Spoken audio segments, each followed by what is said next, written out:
Good morning, viewers.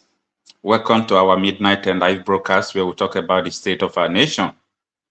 Tonight, we are going to discuss the Department of State Security Service activating arrest of those who are planning to protest. So the DSS is now coming after people who are planning the protest. If they just see you that you're online, you are canvassing for this protest, what they are going to do is just to come after you. So that is what is going on today.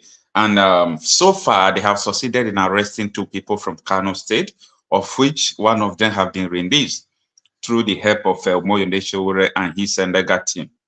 So that is what is developing now. But you know one thing, the police are very quiet. The military are very quiet. So it seems like only the DSS are the one that the federal government want to use to make sure they stop people who want to protest. You know what DSS was saying today, what they told the people that we are printing note in Kano, the guy that they arrested that Sowore sent his mega team to go and release. They told the guy to send all the hook notes he has printed to the Department of State Security Service, that he should bring the hook notes they are printing for the protest.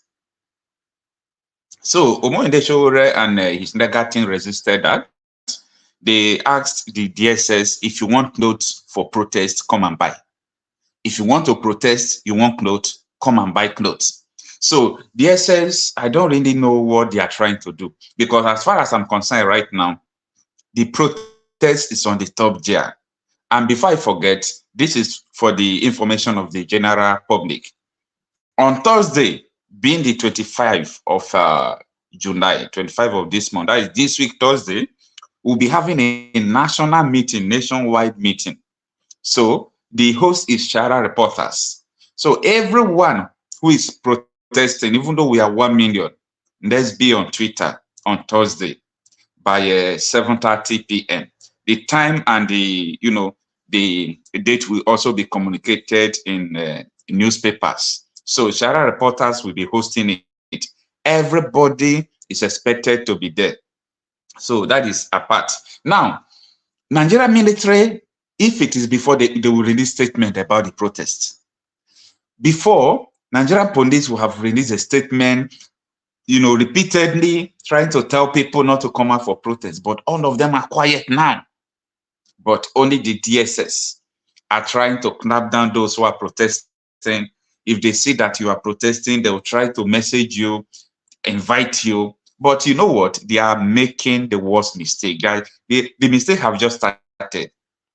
Now, if not that they release this guy that was printing this note for this protest, believe me, by now, the protest could have started from the DSS office, because this time around, we are not trying to play and we are not playing. It is time for these people to know that this is not NSAS protest. This is well-prepared and well-planned protest, and it is going to happen. This is a civil right, and what we are going to do is not to burn down the country, but we are coming to block roads, no movement. We are coming to exercise our civil rights as enshrined in the Constitution. And if the DSS think that maybe by arresting us, that is the way they can use to stop us, I think they are making the greatest mistake. So the DSS also told so many people, though they have not, nobody have called me, nobody have reached me, but some of my friends told me that the DSS is after them. But I don't know. For me, I'm not aware of that. They have not reached me, they have not called me. But you know the problem. Nigerian Labour Congress told the federal government and DSS to look for those who are preparing for this protest and discuss with them and dialogue with them. I said, what is wrong with the Nigerian Labour Congress? So how can you tell the federal government to go and dialogue with people who are planning the nationwide protest? It's not the issue of dialogue. If they want to dialogue with people who are planning protests, meaning they want to bribe them, so it's not going to happen. And that is why I'm saying that this meeting that will be held July 25 at 7:00 p.m., it will be very, very important. I want everyone to attend that meeting. I want everyone to attend that meeting. everyone. It is the Shara Reporters on Twitter that is hosting it. I'm inviting everyone to join that meeting so that we finalize the protest, we finalize everything. We're going to discuss everything from A to Z, how everything is going to be. So most of your questions that you have been asking about the protest, if you are interested, you will have the answers given during the national meeting on Shara Reporters space on Twitter. Now, the issue that is going on in Nigeria is beyond protest. People want to protest, but let me tell you, it's not all about the masses now. So many elites want to join this protest. And that is the reason why I am getting scared of everything now, because if it is ordinary masses, it is only our grievance. So we'll come, we'll block road, the federal government will come, they will now say, oh, we are going to change the constitution now. Give us 3 months or 2 months. We are going to amend the constitution. We are going to do this. We are going to do that. They will meet our need. But what about those people who were doing business in Nigeria, that their business have folded? Do you know how many billions of naira so many businesses have lost because of naira devaluation, inflation, and so on and so forth? Do you know how many businesses that have left Nigeria? People who owns those businesses or who are shareholders, do you think they are happy? I know that so many people are saying, oh, Dangote have been someone who have been suppressing so many other businessmen in Nigeria. But do you think what they are doing to Dangote now, that people will not also take the grievance and join the protest? So I am seeing this protest as a tool that is going to solve so many problems. It's like a stone that is going to kill so many bears. People are just playing with what is coming, but politicians knows. The Nigerian politicians, they are so smart. Sometimes I think that all these criminals, they are more smarter than the innocent people. Because, sorry, as I speak to you, so many politicians are buying their flight tickets. They are buying their flight ticket to move out of Nigeria. They are buying their flight ticket to go to the neighboring country. They don't know what is coming. Some of them know what is coming. Some of them don't know. But for them, safety is the first thing. A caller called yesterday from America, and he said, once the National Assembly, the Senate, and the House of Rep, once you see that they are no longer hosting their plenary, know that they have left. You know that the music have started. So these people, they plan to move out of Nigeria very soon before the protest commence. The reason why they want to do that is because they know what is going on. You know, these people are the people who are representing people from their constituents. People must have been telling them, come on, you need to move. Especially people from the northern part of the country. They must have been telling them, come on, you need to move. You people need to travel. People are no longer happy with you. Now, a story came from Kanu today. A House of Assembly member, he went to a public gathering. He went to a meeting that they invited him to an occasion. You know what happened? They wanted to mob him. The crowd there wanted to mob him. For you to know how serious this revolution that is coming is. When this thing happens, no politician will be able to go out again. No matter your escort, no matter your security men, this House of Assembly member, they came with security men and so on and so forth, but they ran because the people are against them. The people are angry. A hungry man is an angry man. So that is the situation right there. So we really need to tread with caution, especially people from the rural area, people that knows that you don't really have a good connection, because we are living in a lawless country. DSS can pick you at any time, and they will not even charge you to court and dump you in the DSS custody. So if you know that you are open to attack or you are open to arrest of the DSS, you better tread with caution. If you know that you are afraid of arrest, but people like us, we are not afraid of arrest. And that is why we know that what we are doing is not against the law, and we are going to do it to the end. Good morning, everyone. Thanks for joining. Humble. Good morning. Thanks for joining. Say good morning, Mr. Okocha. Mokeko that message you on WhatsApp concerning my head. Okay. Okay, brother. We are going to discuss about that. Okay. God is your strength. We're going to discuss about that. So, as I was saying, this House of Assembly member, he now ran away. If not, the mob, the crowd that was against him was much. Every politician in Nigeria, the best advice I'm going to give them is that stay clear. Just as police and the military are staying clear right now. Nigerian police and Nigerian military, they are staying clear. They are not even interested. But the DSS are still bringing out their head. They are still trying to organize one or two things to clamp down the protest. But you see, Nigerian politicians, you understand one thing. I don't think in every country in the world today that anyone can stop people who are protesting. I don't think so. You can't stop people who are protesting. Gone are those days where people will not protest and hey, the police will come out, they will chase them. No, the time has passed. The time has passed. So everyone who is threatened by the DSS, it is very important that you contact a lawyer. If DSS have sent you message, especially people who are online, they are online, they are on Twitter, they are on Facebook, they are on Instagram, they are on YouTube. They are just trying to look for one way or the other to get people and invite them to make sure they just stop you, they cool your mind down so that you will not go and join them to protest. For so many people who don't have mind, immediately DSS call you or DSS invite you, you know, you will be weak now. You won't be able to voice out as you are voicing now. You'll be thinking that, oh, people are after me. But no level. No level. What you are doing is not against the law. So if DSS arrest you, they can't even charge you.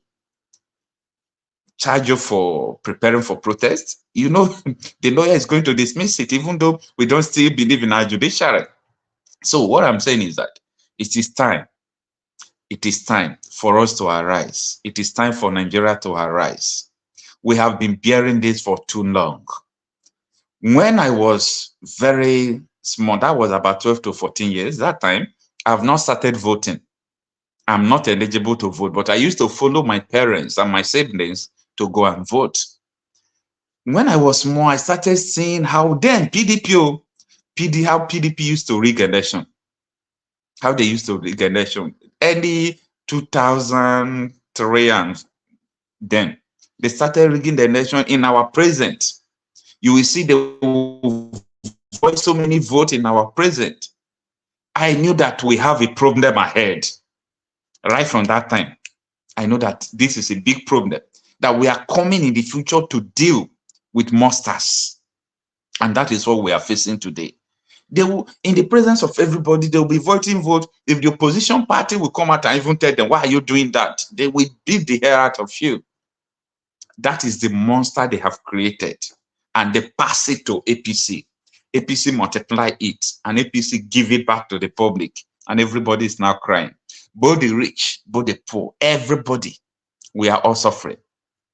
Both the people that say they are the richest man in Africa, they are crying. Everybody. That is the effect of bad government. That is the effect of Muslim ticket. That is the effect of people who only say this is my turn without having plan to make sure that they rule well in their turn.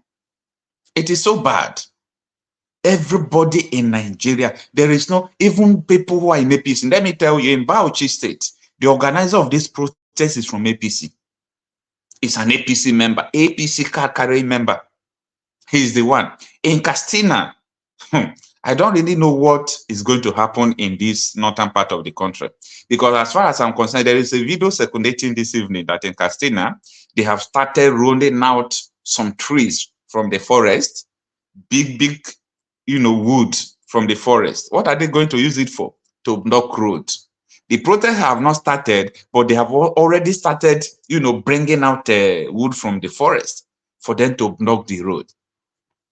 For you to understand what is going on. What will make the politicians not to start buying tickets to leave Nigeria? When you are seeing that your people are already bringing out wood from the forest to block road 5 days before the protest. More than even 5 days. Today is 23. We still have about 6 days. So if you see the handwriting on the wall, there is no politician that will not run. There is no politician that will not be afraid. Rotimi on that day, good morning. Thanks for joining.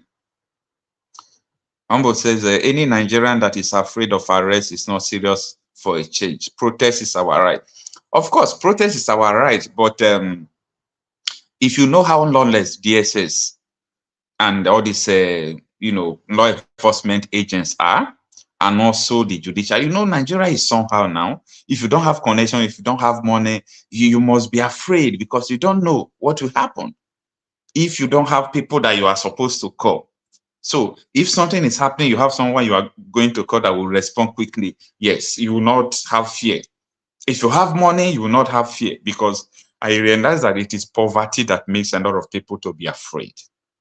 People who have money to do so many things, they are not afraid, but they can be worried of the situation that is going on. They can be worried of the economy. They can be scared of insecurity, but they are not scared of the government, because they know that one way or the other, they have money to hire a lawyer. When they are being arrested, the lawyer can go there and help them. But people who don't have money, who don't have connection, they are always afraid.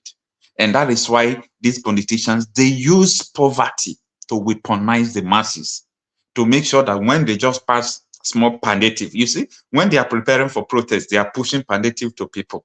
And the palliative they are pushing now is making people to protest, because how can you bring like a community, you bring 2 bags of rice for a community that is up to 10,000, you are bringing 2 bags of rice for them.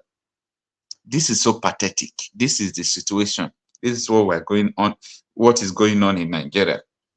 Anyway, as usual, we have opened our line. This is an public opinion platform. You can call in through this WhatsApp number on the screen and tell us your opinion, what is going on in your area. How are they prepared? What is the atmosphere of this protest in your area? How are people preparing? Are you in a place where people are being demoralized not to come out to vote? Let me know what you think. You can also drop your comment on the comment section so that we can discuss everything. But you know what? This is an opportunity for us. A very big opportunity to get so many things we are looking for. A very big opportunity. Opportunity like this don't come on this. You see? Opportunity like this don't come on this. One person can call for protest. It will not work well. 2 people may call for protests. People will not answer.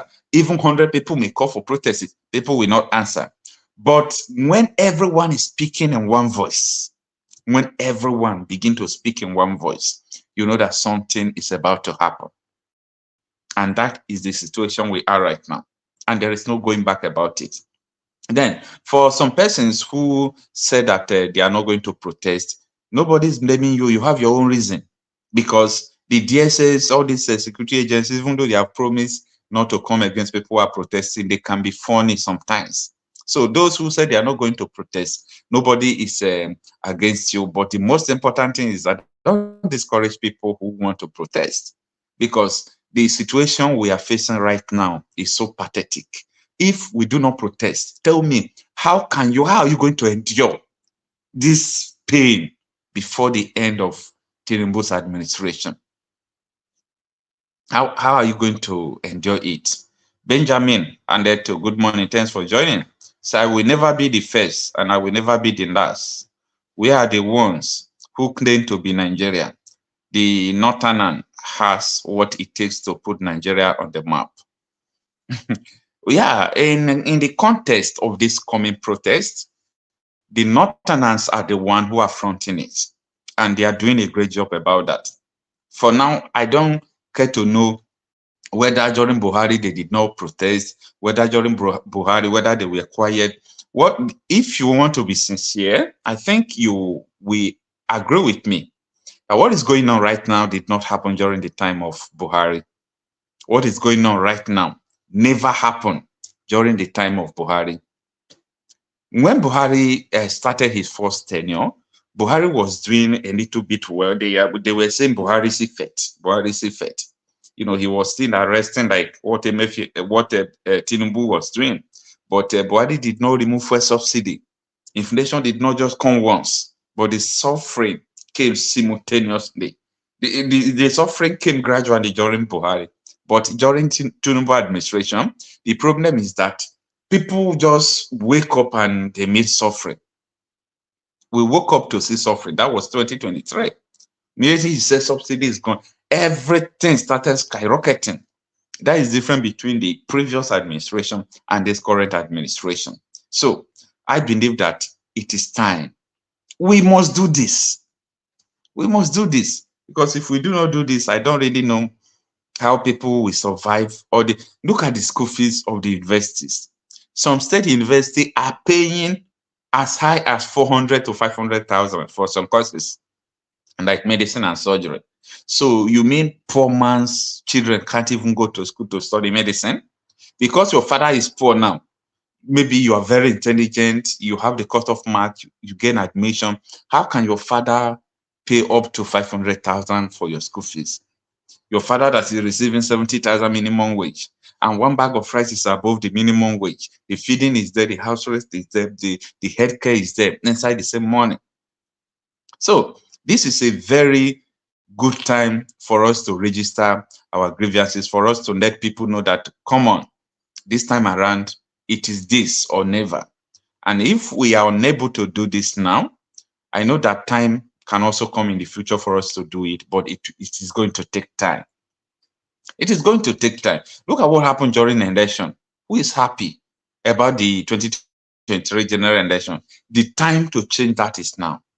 Look at how the senators are doing. People are supposed to checkmate the president, but they are not doing their work. The time is now. Look at the fuel price. The fuel they are taking from Delta State, the fuel they are taking from River State, the fuel they are taking from Bayelsa State, our own land. They are still selling 1 liter of fuel, getting to 1,000 euros. The time to change the narrative is now. Look at what is going on everywhere. They mess up everywhere. We have an NMPC that is not functioning. They only borrow money, borrow money. They borrow money for this, borrow money for... What are they doing? Nothing. Why is our refinery not functioning? Why do they want to sabotage Dangote refinery? The reason why Nigerian refineries are not working is the reason why they want to sabotage Dangote refinery. That is the reason, because they want to be importing fuel. They want to be gaining this money. They are dangerous cabals. So as I said before, you can call them with this number, and let's have the first caller. Good morning, sir. Good morning, Okocha. How are you? I'm fine. Good morning, sir. Please tell the viewers your name and where you are calling from. Okay, my name is Nnamdi. I'm calling from Dallas, Texas. Good morning, USA. Sir. How is Dallas? Good morning. Fine, my brother. Oh. How is the United States of America? I can see that there is a new breeze in town. Yes. How are you people feeling about the Kamala Harris joining the race to the presidency? Yeah, it's nice. She's smart, she's very intelligent, but racism and being a lady and a minority, it's kind of double. And hers is like India and Caribbean. So, with this Trump issue with the assassination attempt. Yeah, he's going to have a pity vote. Yes. Anyway, thanks for joining. Yeah, thanks for joining us, and let's discuss our nation and leave America for you people. You people are Americans. So I'm so surprised. You're looking so fresh as if you're in America, Oh my God. You're looking so good. Thank you, sir. With the whole trouble. With the whole trouble, we are still okay. Yeah, I'm from Delta. Ekpa to be precise. Sir. Ekpa. Yeah. Okay. Is it around Agbo? Yes, Agbo. Agbo is Ekpa Northeast and Ekpa South. Bojowa, Ekpa Northeast, Ekpa South. Okay. Is the main Agbo, yeah. All right, sir. So you must have been following us in this journey, preparing for nationwide protests, and there is no doubt you know the reason why we want to protest. So today, the National President of Nigerian Labour Congress asked the DSS and Tinubu to go and dialogue with people who are preparing for protest.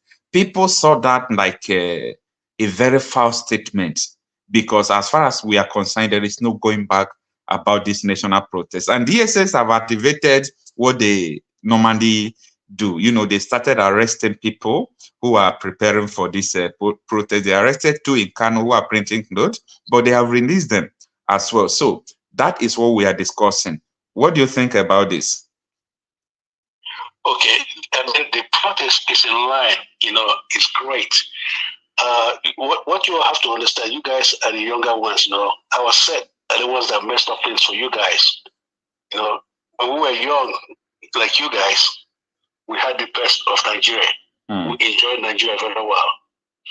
And all we have right now are a bunch of criminals in politics. That's why you see them in courthouses fighting for positions for 4 years, non-stop. The labor guy, has taken money from underneath the table. So that should not deter the youth. He's not the one suffering it, it's the youth. You guys are suffering it. Exactly. You know, no matter the cost of rice in the market, that guy is well fed. You know, how come all this time they've been pushing, you know, for increasing minimum wage? Nobody said anything. All of a sudden, they jumped into $70,000 right away. All of a sudden, scholarship offer coming from everywhere. Palliative. All of a sudden, palliative coming. Is the fear of the unknown. Because they took you guys for granted after the NSAS, everything quelled down. So this time, they are afraid because there's no leadership. They don't know who to talk to. Exactly. You know, they don't know who to talk to, who to blame. They don't know the organizers. And when it comes to change in any country, it doesn't come from the elders. It comes from the youth. Yeah, absolutely. It comes from the students. You know, if you guys miss this opportunity, you're doomed.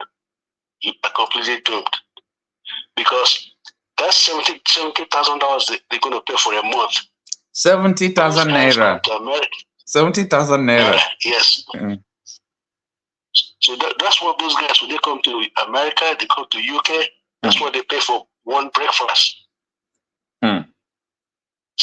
That's what they pay for one breakfast. With the hotels they stay, they pay $500 a night. Okay, it's to tell you how wicked, how heartless they are.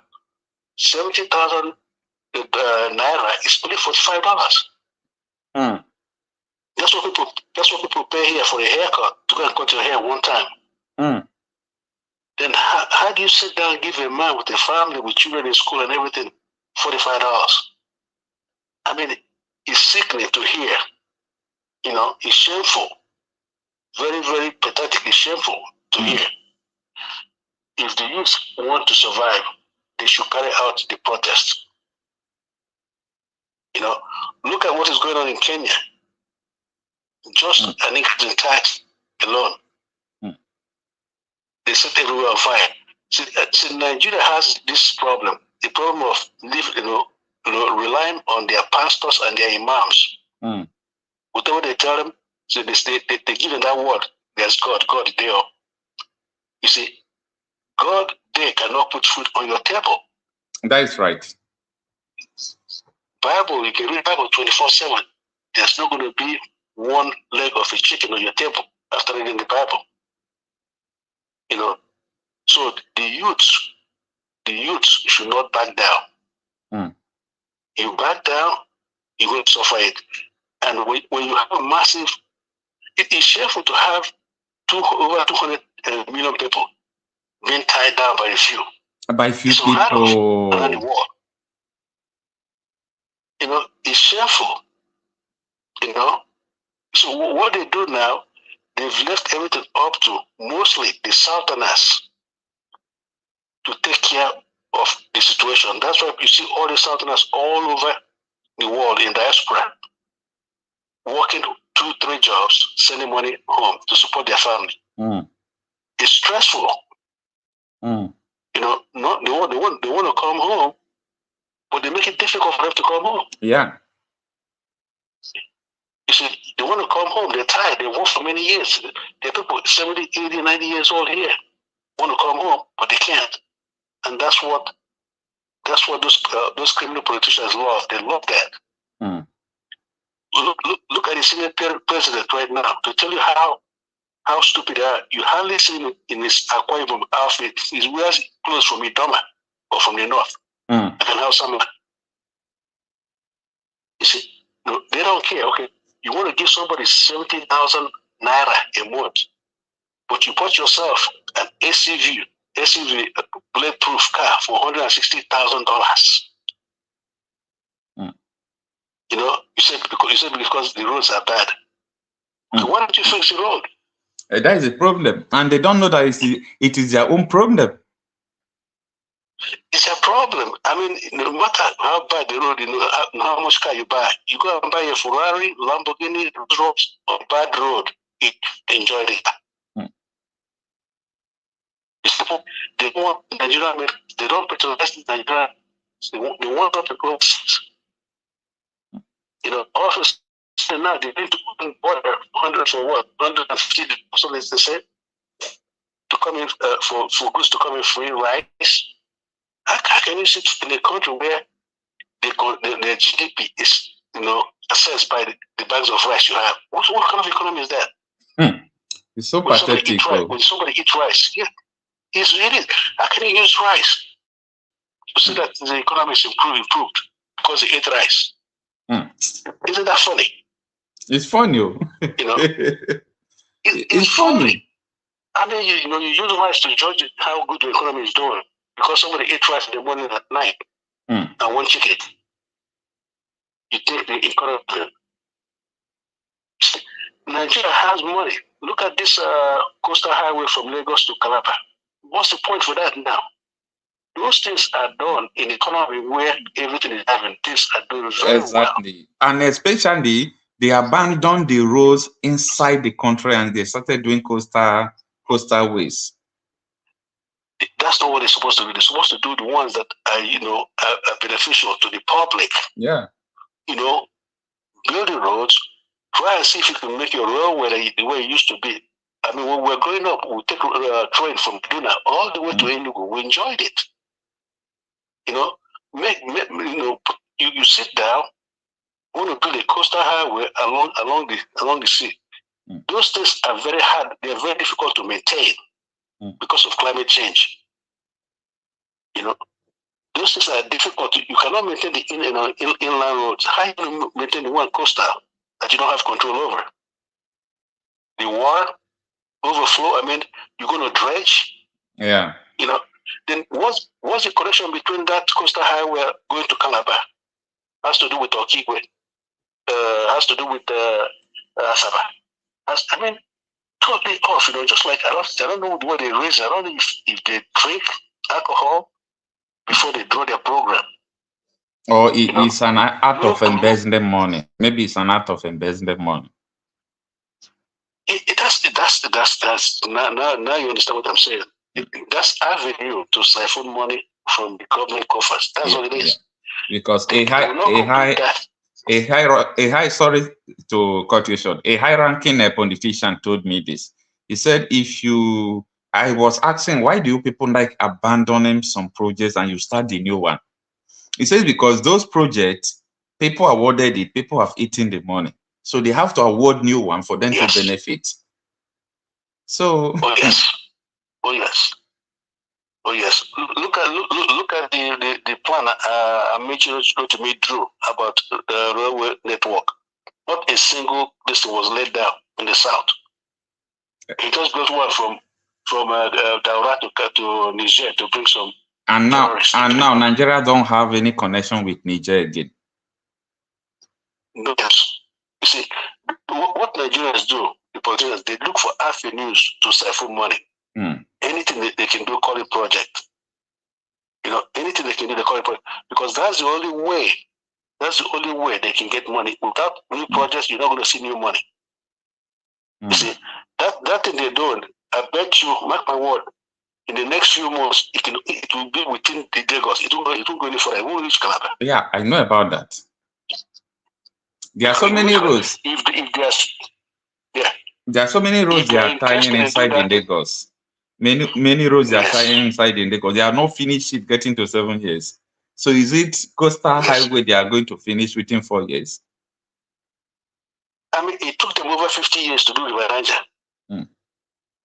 River Niger cost money that was about over 50 years. Then what makes you think they're going to complete the one from Lagos to Calabar? You know, if Tinubu is serious, why not you start the project from Calabar heading to Lagos? That is what people are asking. You know, start it from Calabar if you're serious. That is not going to be completed. That is not going to be completed. You know, not a country that size with that kind of wealth. You know, and also they don't want Nigerians who are in diaspora to come back home. They don't want that. Because they will open the mind and eyes of those back home. You know, they just like the money that is coming in from the diasporas. They love that money coming in. You know, to the point where they say, okay, don't give the dollars or pounds anymore. You have to change it in naira. You have to collect it in naira. Any way to get money. You know, then you turn around, you say, well, don't spray naira, you go to jail.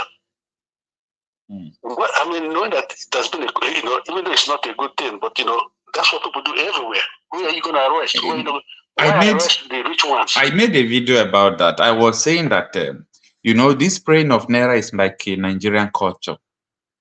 It is becoming a Nigerian culture. So I was advising the EFCC. I said, the best thing you people are supposed to do now, you use it to generate money into the economy by saying, okay, if you want to spray money, you register 20,000 a year to get license to spray money. And license to spray naira, 20,000. When you even do that, you generate money into the economy. So you can solve so many problems by putting money into the force, because you are not going to stop people from spraying. People are still spraying. It's only in the Abuja and Lagos, about this area, people are afraid of EFCC. In the villages, what about people who are tying naira in their clothes? What about people who are burying naira? The problem is much, so they are just trying to distract people. The money that they are spraying is less than what those guys hide in all kinds of warehouses money. You see, the point is that money they are spraying, okay, it creates some problem in society. Makes people like that, people start going into all dubious activities. You know, it increases crime, you know, which is just human behavior. You know, when you see people spray such money, anger and criminality comes up, and the criminals will go after the rich ones that they can identify. So because of their own security, so they are doing that to protect themselves from being harassed, kidnapped. So that's the fear, because that kind of thing will lead to, you know, to kidnapping, more crime, and they are the ones who are going to be the target. So they try to curtail that, so that way you don't have people go after them. How can you sit in a country and say somebody stole billions of naira? Billions. It's not just billions. It's like nothing. One day you say you're chasing a bello. You chase a bello for 4 weeks. Case will close. You call another person, you chase it for 3 weeks, case will close. Show me one person that went to jail for some years. You cannot find who is a politician. You cannot. It's so you sad. Cannot find. You see, because I know some of them very well. Even this Ojus Okalu guy, I don't know if you know him. You probably know him. I know him very well. Okay, he was my boy in college, at government college in Umwe. Serious? You know, yeah, it was my boy. I mean, it was with me all the time. I was his house captain in the dormitory. I was the one, two good other guys that gave him admission to government college from Israel. Because I played soccer for government college. I went to government college in the 70s. I played soccer there. So I played a role in Ojus Okalu going to government college. You know, so I know him very well. When he used to come to the US, he called me, and I know him very well. You know, when he was even a governor, he was very, very close. I know him very well. I know the whole family very well. It's his younger brother, Pascal. I know them very well. Wow. You know, so when he comes here, we'll go and eat hamburger at McDonald's. That's how close I know him. You know, okay. Then I was born in Kaduna. You know, in the late mid-late 50s. Grew up in Kaduna. Okay. Yeah. Speak Hausa. I know the culture very, very well. All right. Yeah. Okay. Then I went to high school in the East. I worked in the West before coming to the US. You know, I even have some friends in that Delta area. I know the Odogu family. I know the ECK. I don't know if you know them. No, you know, I don't know them. Those are okay. Okay. So what happened to Ojus Okando? Huh? I said, what happened to Ojus Okando, your friend?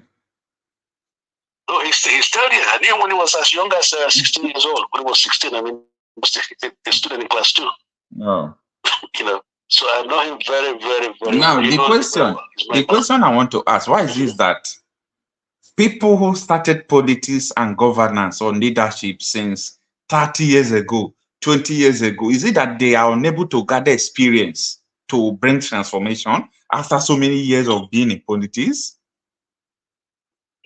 So what you have to understand, there's politics and there's stealing. Those guys they are political jobbers. That's to them. It's not like they're going there to serve. It's not for service. Okay. They're going there to loot. That's a big difference. There's a big difference. They're going there to loot. If you want to serve, if you're going there for service, okay? When you're defeated in an election, you're not going to take it violently. You're not going to go from one courthouse to another courthouse fighting to get a mandate. You wait for the next election, correct? Yeah. But if you have a godfather who has given you money, it's like taking a loan and they put on your head and you spend all that money and not win. It looks like they've put you into poverty and also you owe money. You see, that's when you see them fight. They will lose a case, go to another court. They will win that court. They go. Everything has to end up in Supreme Court. You see, Nigerian courts these days don't handle other cases. All the cases they handle now are political. So they are political. If you have a case, your case can stay in court for 10, 20 years. If you have a land case, that land case will be there for 20 years. But if you have an election case, they handle it right away. You always stay there with lawyers, fighting back and forth. And Nigeria is the only country that no election is won by the masses. It has to be decided by a judge. That is so bad. So there's no election in Nigeria. I don't care, right from local, right from even for your village. It's the judge courthouse that will decide. They will select the elect. You can win an election today, and they will upturn the election the following month. They change it. What's the point standing in line to vote? You know, just because they declare you winner doesn't mean you've won. No way. Because the court can declare another thing, like what happened in Imo State about 5 years ago between Opozodema and then someone who did not even get any vote was declared as the winner. Yes. So election in Nigeria is just a formality that people go and stand in line. Okay, why is it that people will kill, they will fight, they will shoot gun, they will steal ballot? Those things we do not see in America. America, voting you can go for church. After church, you go vote. You can go to the grocery market, buy your things on your way to home, you vote. There's nobody fights over there. You don't fight. Because here, okay, in America, here, let me tell you something. Okay, once you are in government in America here as a politician, by law, you're not allowed to accept and keep any gift. Okay. There was a Nigerian guy that made a mistake. He was elected a mayor in East Cleveland, in Ohio. Okay. You know what sent him to jail? No. Somebody gave him a wristwatch He accepted. He lost his job as a mayor and went to jail for 4 years. Serious? See, in America here, once you're a politician, whatever you get while you're in office, if you and your brother is elected governor, you go and visit your brother. And you give your brother a wristwatch. Your own brother, while he's the governor of Delta, he's not supposed to, he's not supposed to accept it and keep it. You know who the wristwatch belongs to? No. It belongs to the state of Delta. Serious? That's why when we talk about democracy, Nigerians don't know what democracy is. While you're in office, you cannot accept president from the public because they don't want you to anybody to influence you in anything you do. You know, but Nigeria, you see governors buy car and give chiefs and give reverend fathers. You can't do that. That's public money. Go to jail. You know, you go there and give a governor $100. He will take it straight to the government house and submit it. You see, and that's why in America here, people don't spend their money to run for office like they do in Nigeria. It's the masses that will contribute money to give you to go and run. That's how it's supposed to be. You know, yes. You see, whatever is left after running stays with that party. It's not your individual account. You know, you don't use your money to run for office in America. That's why sometimes when they lose, they don't, they just sit back and wait for the next election because your money is not involved. You know, people give you $1, $3, $5, $10, $1 million. Yes. You know, so if you cannot raise money, you cannot run no campaign. But you don't go to your account, your bank, and take your money. You don't go to somebody else and take money. So that way you're not indebted to pay back anything. Yeah, and absolutely, it's because of these people who campaign with huge money. When they are in debt, they will need money to make sure they pay back. That's one of the problems. You have to pay back. Yes, and when you see a House of Representative member campaigning or a senator, the person will be spending billions. And you ask, how much will this person get all his salary in 4 years? You realize that it's not even up to half a billion. Then the question is, where are the rest money going to come? And the answer is corruption. Yes. That's the problem you see in Wike and Fubara fighting back and forth. Because Fubara he knows everything about the finances. Wike started in River State. And Wike is in a panic mode because the Fubara does his clinical analysis on expenses that Wike did. We found out that Wike embezzled, money from River State coffers. He finished that country with these guys flyover projects. Flyover 1, flyover 2, flyover 3. All those things Wike used it to rob River State blind. Nigeria is the only country that somebody will build a road and the women will go and show I should start dancing. You understand?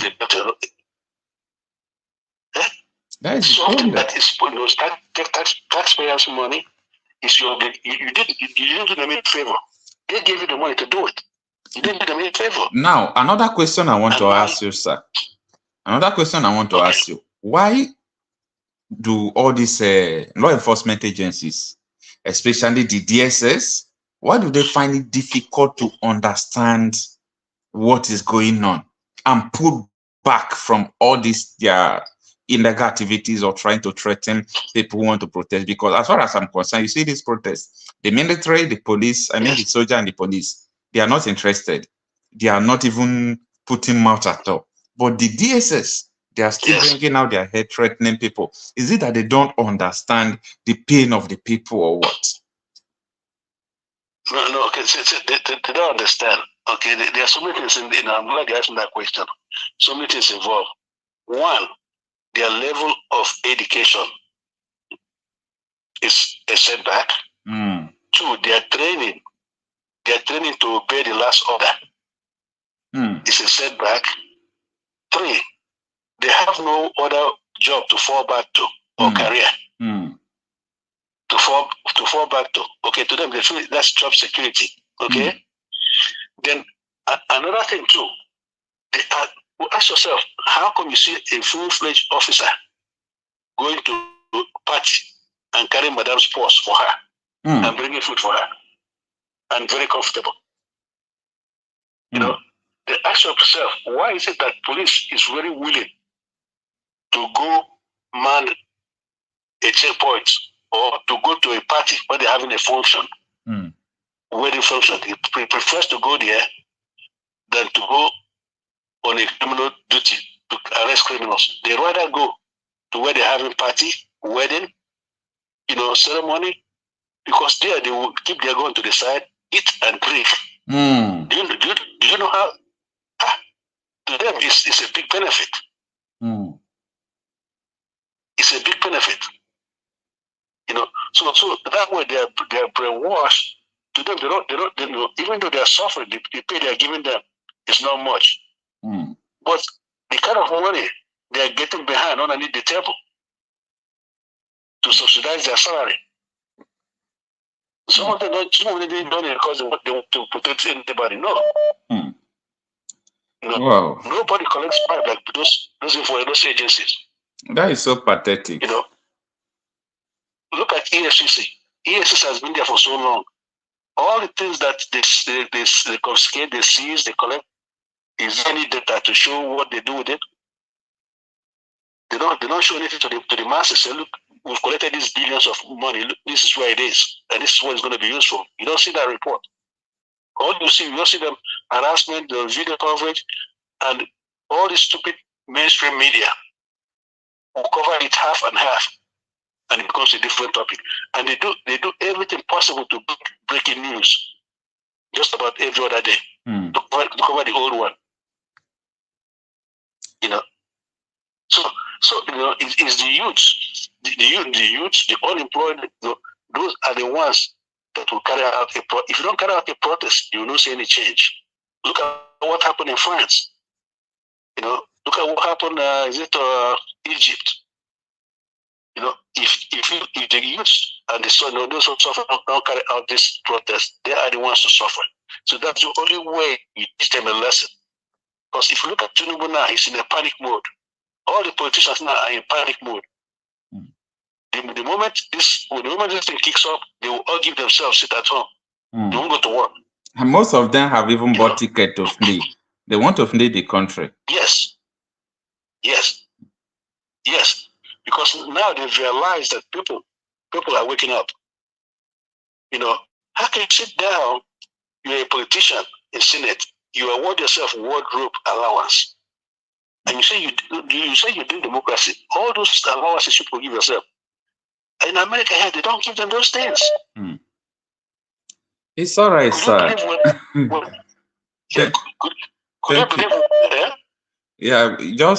Just summarize it in 1 minute so that we'll bring in another corner. Okay. Yeah. When Obama was a senator, okay, he rented his own apartment. Okay. Had his own car to go to work. Okay. When Joe Biden was a senator, he was going to work with train every morning. He would take his train, go to work, and from there go back.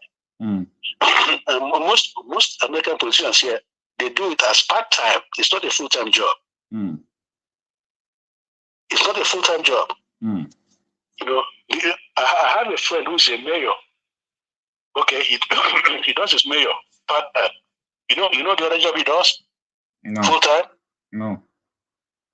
He works at the airport loading bags on aircraft. Serious? A baggage handler. I know a judge that goes to court, not judge a case. The next morning, he goes and load baggage at the airport. All the important is money. See, when you cut off your profession, what you do, you're going to do it well. the poorest people in America are politicians. They are poor. Mm. You see you see your senator in a supermarket with the family. He will greet you. You all live in the same neighborhood. Mm. Your house is better than his house. You drive a better car. So if you will play soccer, you know, it's high. No senator here goes around with an escort. You drive your car yourself. No, you don't even. They can't even afford to get a driver. Mm.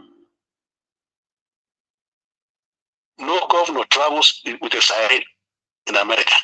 Mm. The only position with siren is the president or the vice. The Senate president cannot travel with siren. When you come to a stop sign, you stop like everybody else. Mm. You see the point? You can talk to your senator, your governor, any way you like. You can insult him. Nothing stops that. You know, most people who are farmers, most farmers are richer than politicians. The millionaires are farmers in America. You know, but Nigeria, Nigeria is like you see a small village local councillor with a bodyguard. Mm. Then the wife will be a first lady of that village or that local government. See, they baptize politics. So it's so sad. With time, I would enlighten you very well to understand how democracy works here. You know, what you have there is not democracy at all.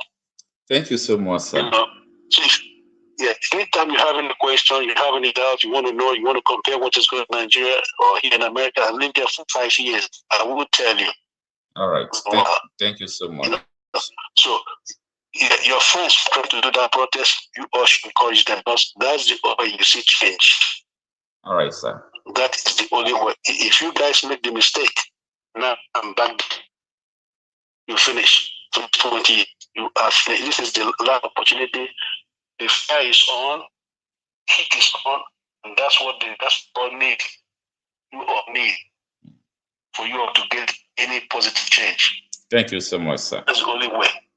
Yeah, that's the only way. But if don't let those police people will only join you when you overwhelm them. You'll be surprised. They will take off their clothes real quick, they will drop that gun, and they will join the queue. Mm. That's the only way.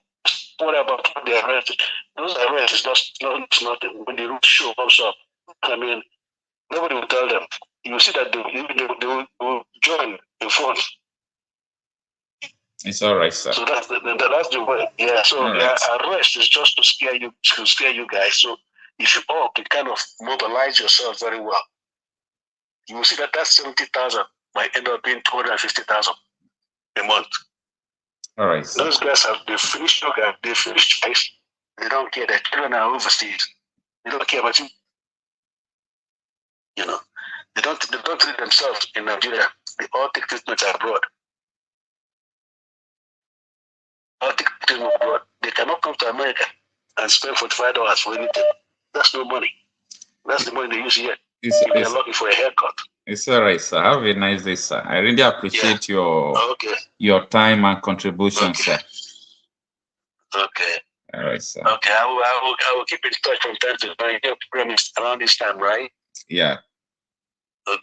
I will update you from time to time. We'll link and whatever I can do to help your program, you know, I will be there. All right. Thank you, sir. All right. Okay. Yeah. Wow. Good morning, everyone. Thanks for joining in advance. Samson Sedgun. Good morning. Thanks for joining in. Henry Rumi. Good morning. Thanks for joining in. Peter Mwachuku. Good morning. Thanks for joining in.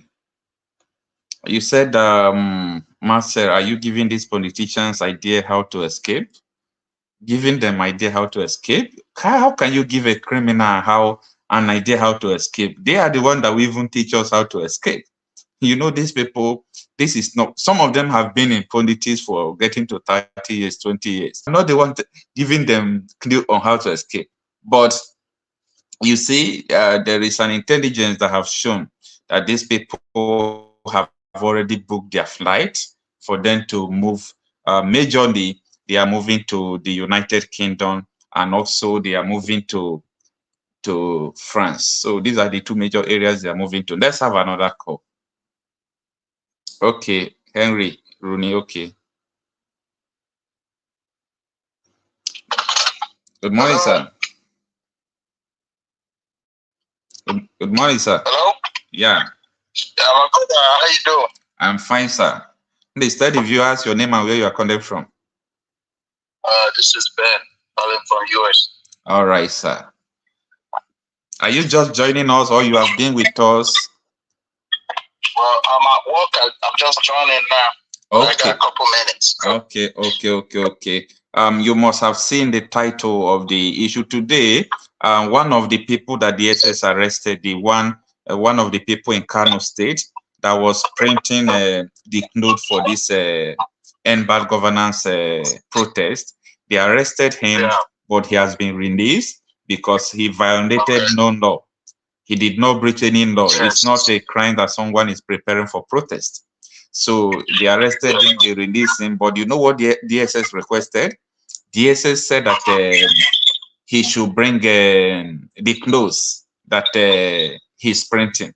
So Omoyende Sowore now uses his lawyer to intervene by telling the DSS, if you want to protest, you can buy one and wear, or you buy for your staff to wear.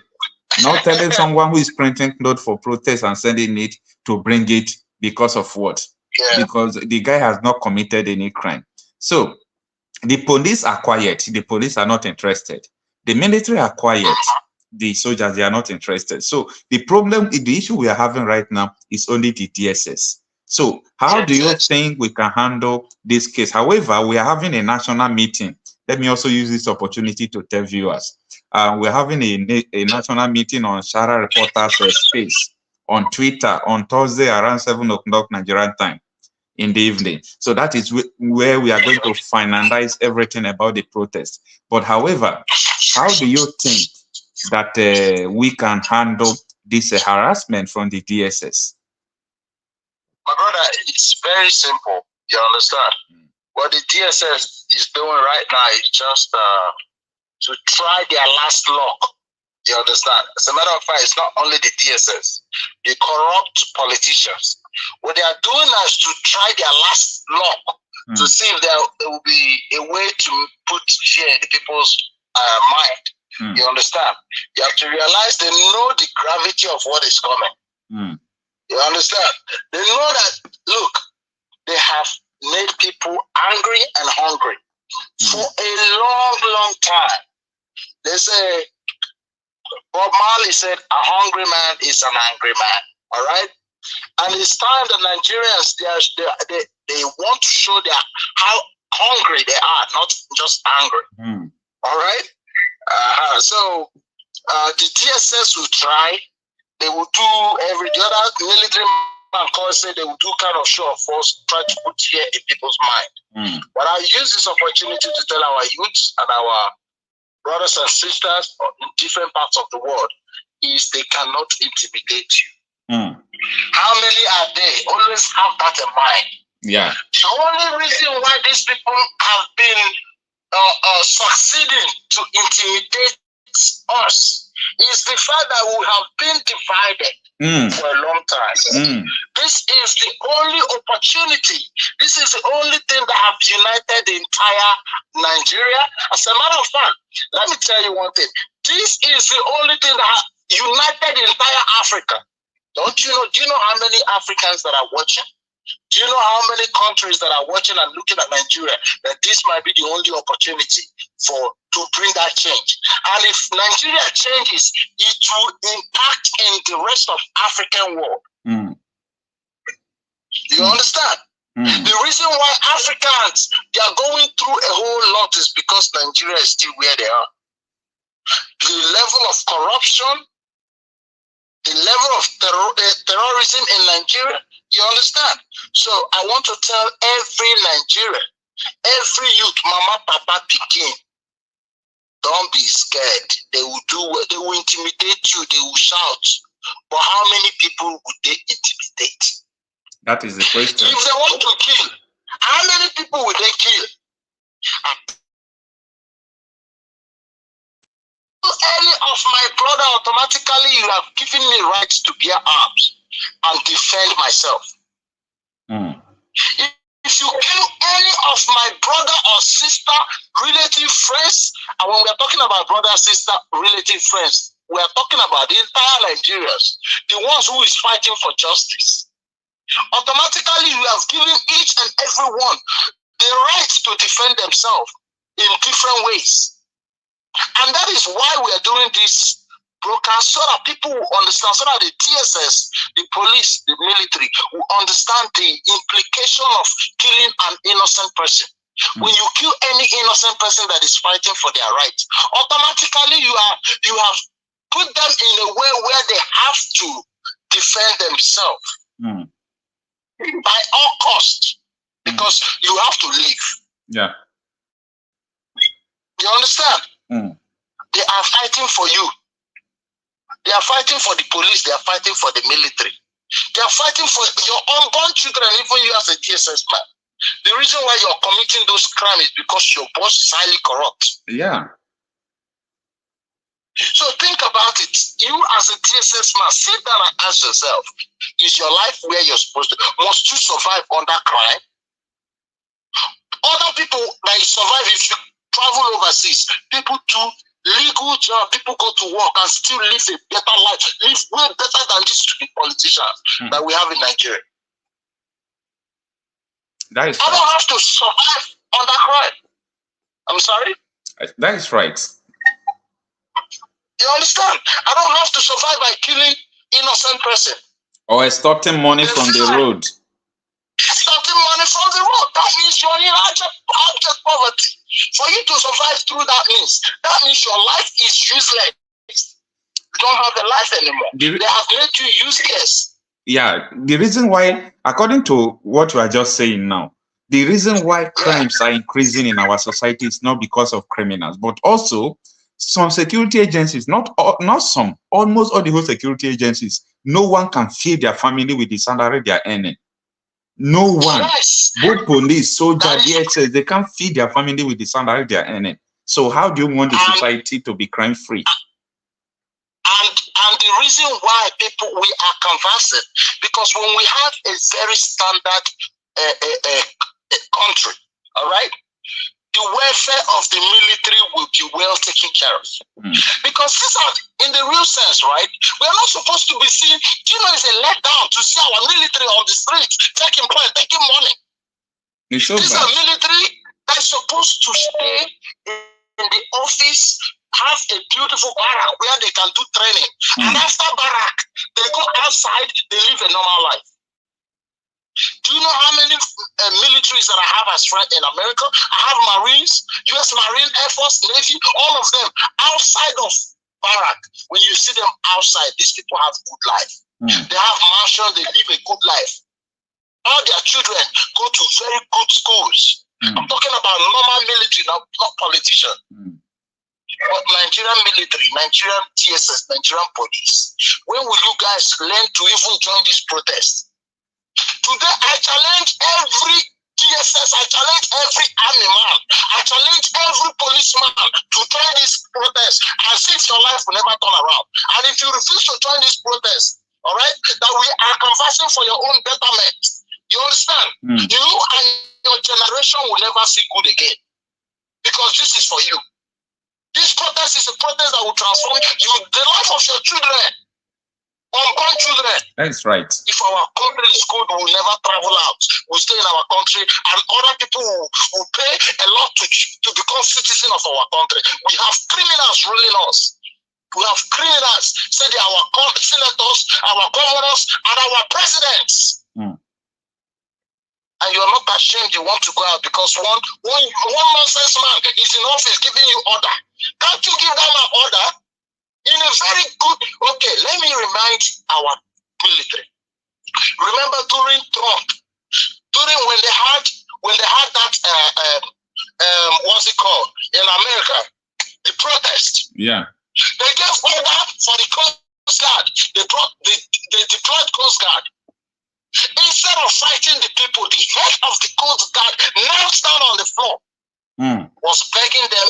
And people that not the human being will be, if will see the military, they join us. People go behave. We are not calling for people to destroy things. We are not calling for people to bear arms. We are calling for a simple protest to let the government know that they have been killing us with hunger. But what will trigger this protest to become more violent and deadly is when you allow the military, police, DSS to kill people, innocent people. You will see that real hunger will turn into. They will show you how hungry they are. They are hungry. People are hungry. The level of hunger. You say people are practicing cannibalism. We have people eat human beings. No hunger, my brother. If not the hunger, people will not even get time for crime. That is you right. Understand? So we really have to keep doing what you're doing, my brother. If they try, God bless you. Thank you, sir. You Thank you so much. They no go arrest all of us. Finish. Thank you, my brothers. Thank you, my sister. Make us stand strong.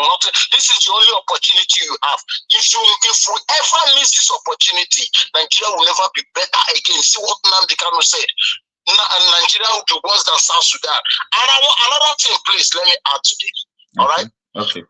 All the requests that they will lay down, please, no matter how they carry through them, we want to tell them that if the government start to tell you, say they don't listen, the only way we will know that they are listening to us. The only way we will know they are listening to us is first of all by releasing Nnamdi Kanu, because they are holding that man illegally.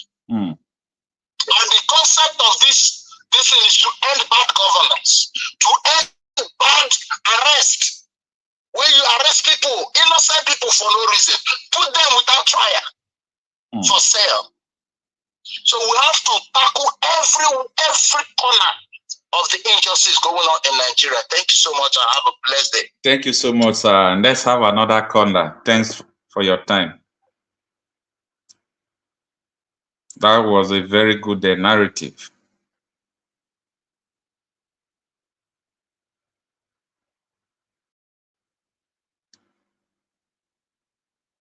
Good morning, sir. Good morning, sir. Hello, good day. Are you hearing me? Yeah, I can hear you. You can off your YouTube there so that we can hear you very well.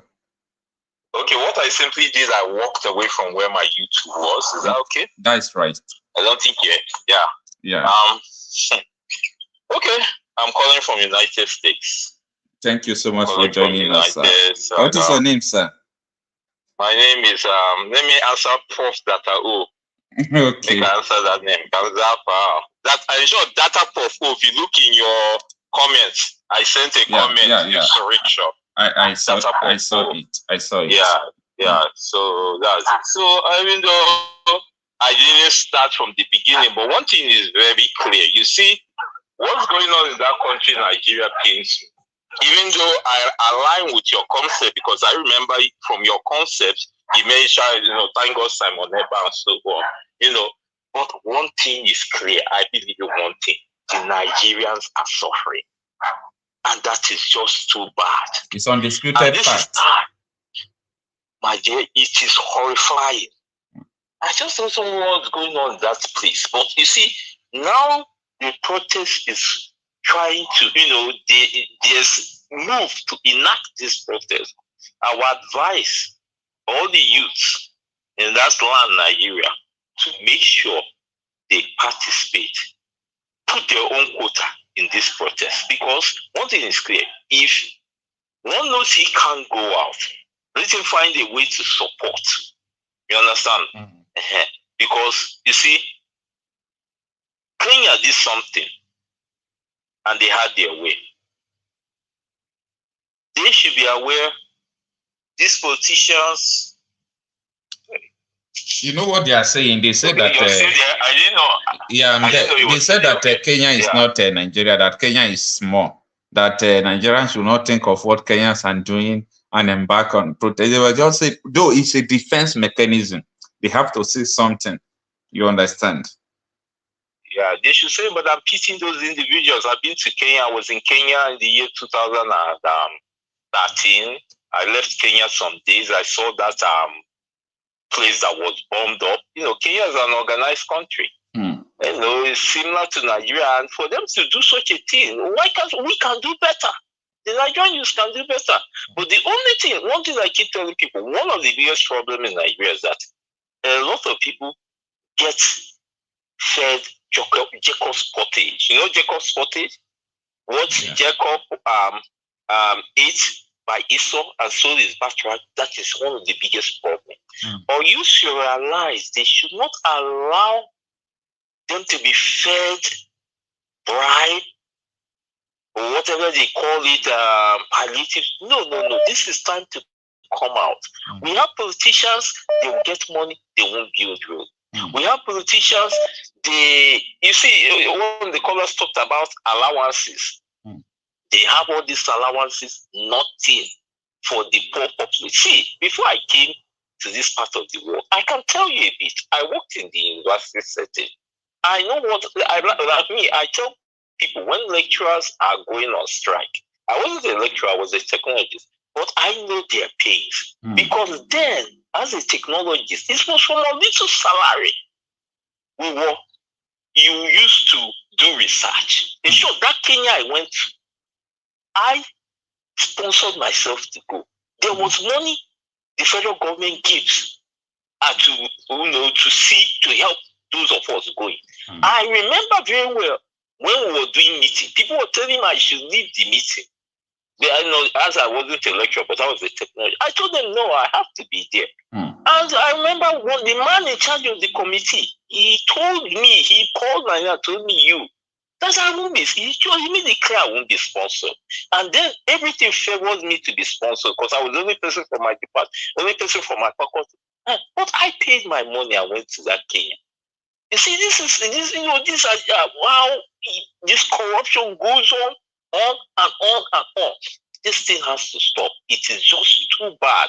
And again, I will advise the Nigerian youth to think about what happened in, I think it was October 20, the year 2020, if I'm sure.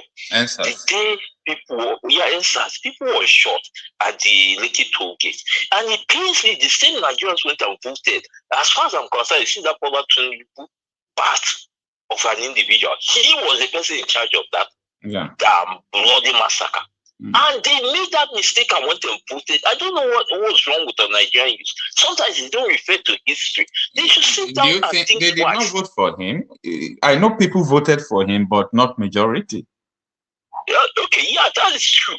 But it's high time that man should be kicked out. All the odds are against him. Is he meant to be a president, a drug baron, someone that you see what I'm telling everyone, both people who want to secede. In fact, Nigeria today, if you conduct a referendum, every region will like to separate. But you know what? Without having a good government, it is difficult to have even a referendum or talk of constitutional amendment and so on and so forth. So that is it. Yeah, very true.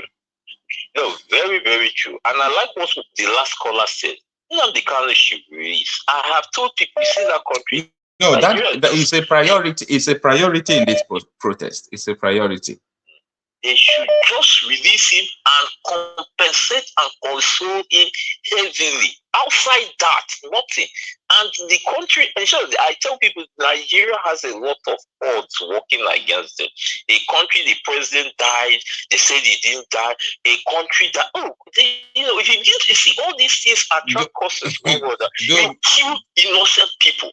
You kill innocent people day and day. I remember sometime in 2021, there were a set of people from the East that were locked up 15 years in, I don't know what prison, but those people that were that were involved in Marcel. 15 years for nothing. Just release them like that. You see? So, the injustice level in that country is just, my brother, it is just too bad. But one of my biggest advice, the Nigerian youth, if I'm to advise them, they should look at history. See what happened in the NSAS, because the NSAS was very close. Because I think it is that under UN or what? If there's a protest that goes on for consecutively 30 days, they must have to look into that. And under that, if they were close to it, they were very close to it. And, that massacre thing was just done to put people fear. In short, to me, if the Nigerian youth are even more, this is just a little suggestion. If they know something, they should start thinking of plus how to, all these people that are in DSS, army, police, are you trying to tell me you don't know where they are living? They should find a way to start hunting them down. It's not necessary. It's not necessary because most of them, like you see police, military, they are not interested. We don't have, see, what we are planning to do, just a negative, occupy the road, protest until they grant our request finish. That is what we want to do. Yeah. Okay, so thank you so much. So, yeah, my best wishes to Nigerian youths, even though I'm not there, even though, as I said it, I want my area Biafra to say, but I am somebody, I look at the pains of people who were once part of that place. As I am here, people keep begging me, they need money, they need money. They forget that here tends to be more difficult than here. Because here, if your car breaks down, you don't have any means of transportation. You're in trouble. Well, Nigeria, you can enter bus. You understand? So I wish them the best. That's all I can say. Thank you so much. Thanks for joining us. Thanks for your contribution. I really appreciate. Yeah, I really appreciate.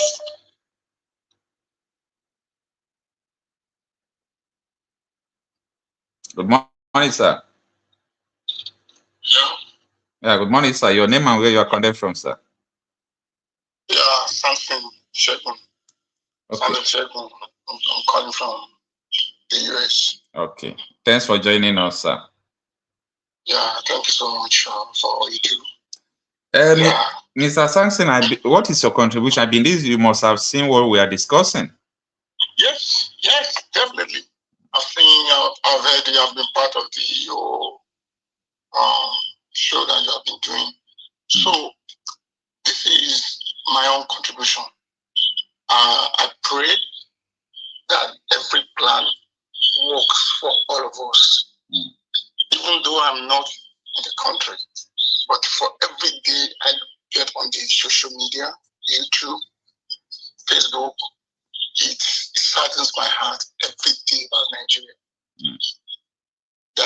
So some people in Nigeria have said, why are people in diaspora, why are they so much concerned about what is going on? Okay, I'm going to speak for myself now. So much pain, things that the disgrace that we go through, even as a diaspora. If our country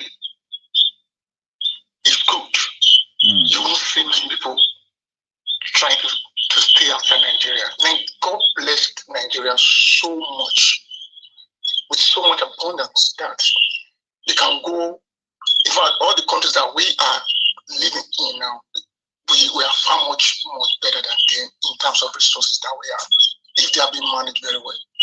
The issue of leadership is the only thing of what Nigeria is passing through. And I pray that this time around, this will work. They can hold them. They can hold them as much as they I don't care. They can hold them accountable. And all the requests they're demanding will be granted by any means. Yeah. Through peaceful protest, and after that, whatever follows.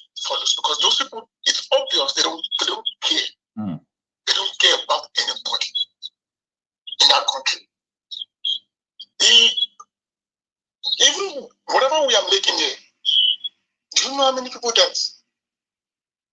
You know how many people that we send money to on a daily basis? If it is that good in Nigeria, we don't have to send money to anybody. If it is that good in Nigeria, I don't have to.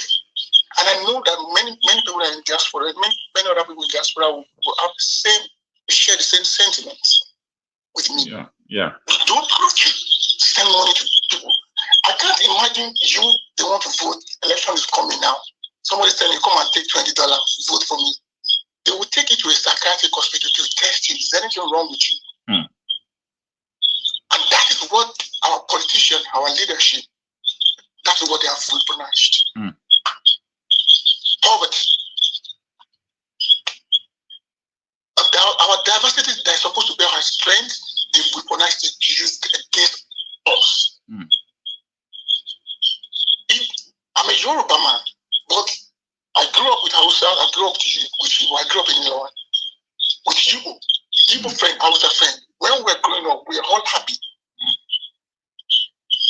with each other. But these people, these groups, they kept using that to divide us every day, and it's working for them. But this time around, if you can stand against any sentiments. Sir, is your YouTube on there? It's like there is a background noise in your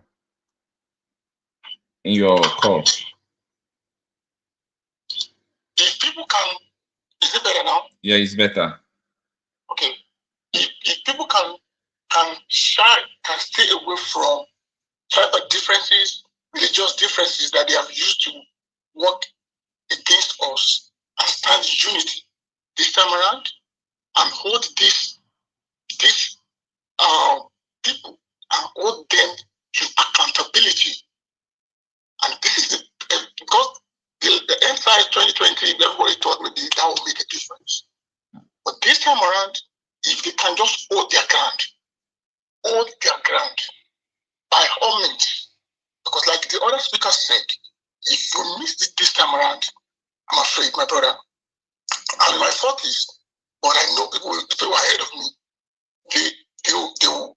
they'll say the same thing that, okay, if you miss the same, this time around, only God knows when people will come together as one, like this, for the same cause, for our country, Nigeria. Thank you so much. I pray we support them in prayers, and as much as the willingness to go all the way, God will grant those people that will be on ground. That's the only contribution that I have as a person now. Thank you so much, sir. Thank you so much, sir. Thank you so much.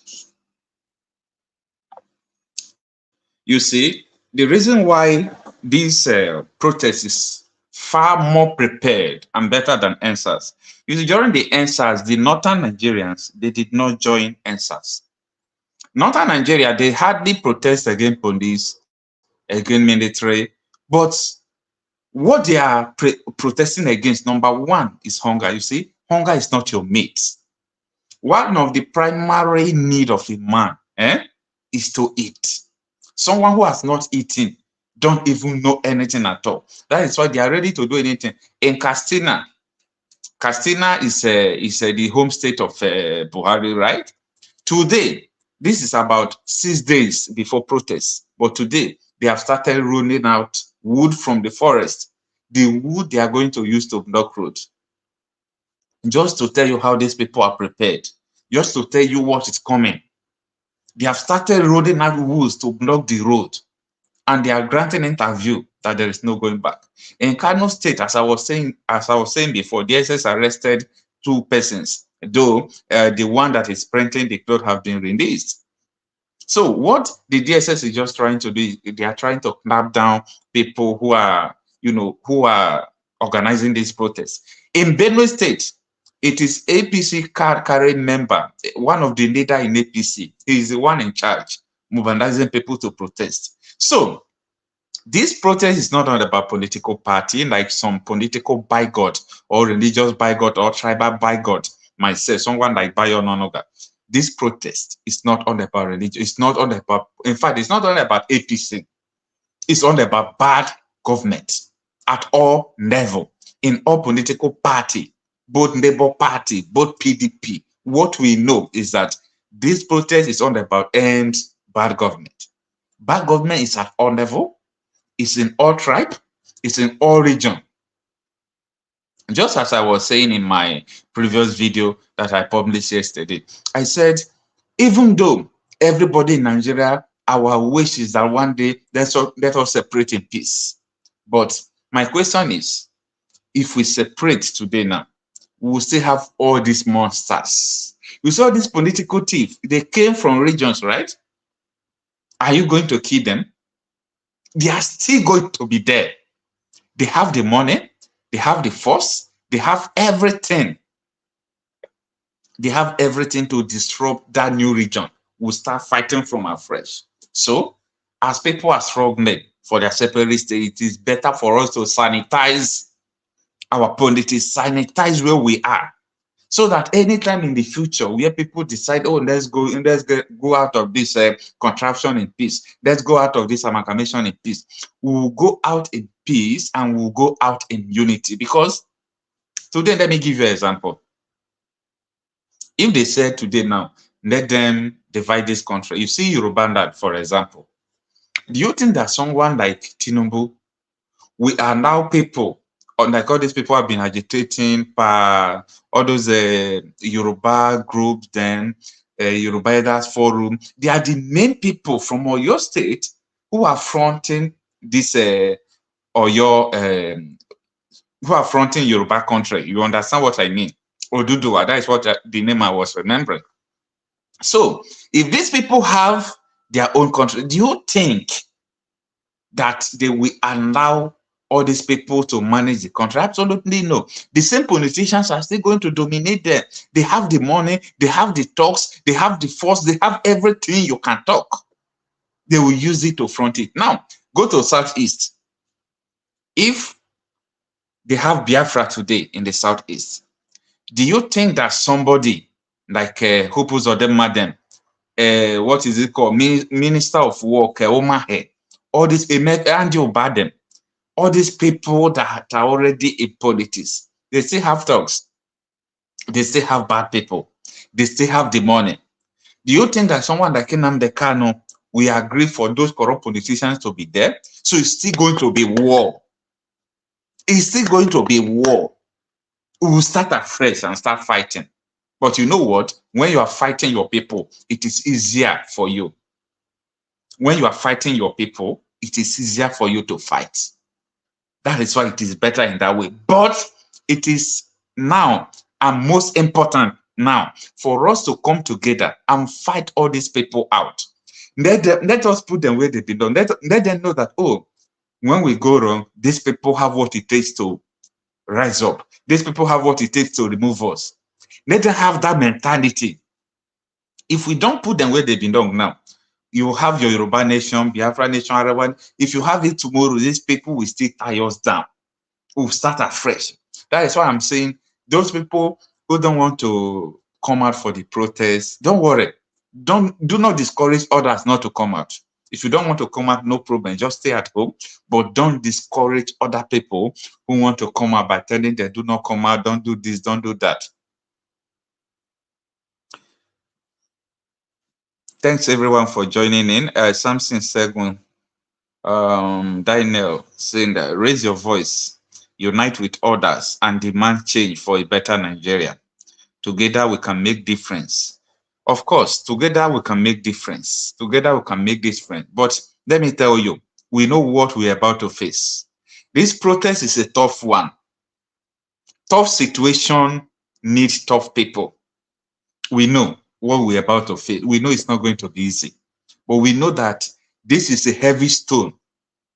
That if this stone can hit the orange, 3 orange can fall down at the same time. That is what we are looking at. We are looking at the crime. We know about the sacrifice or the arrest we are going to face. We know about all those things, but there is no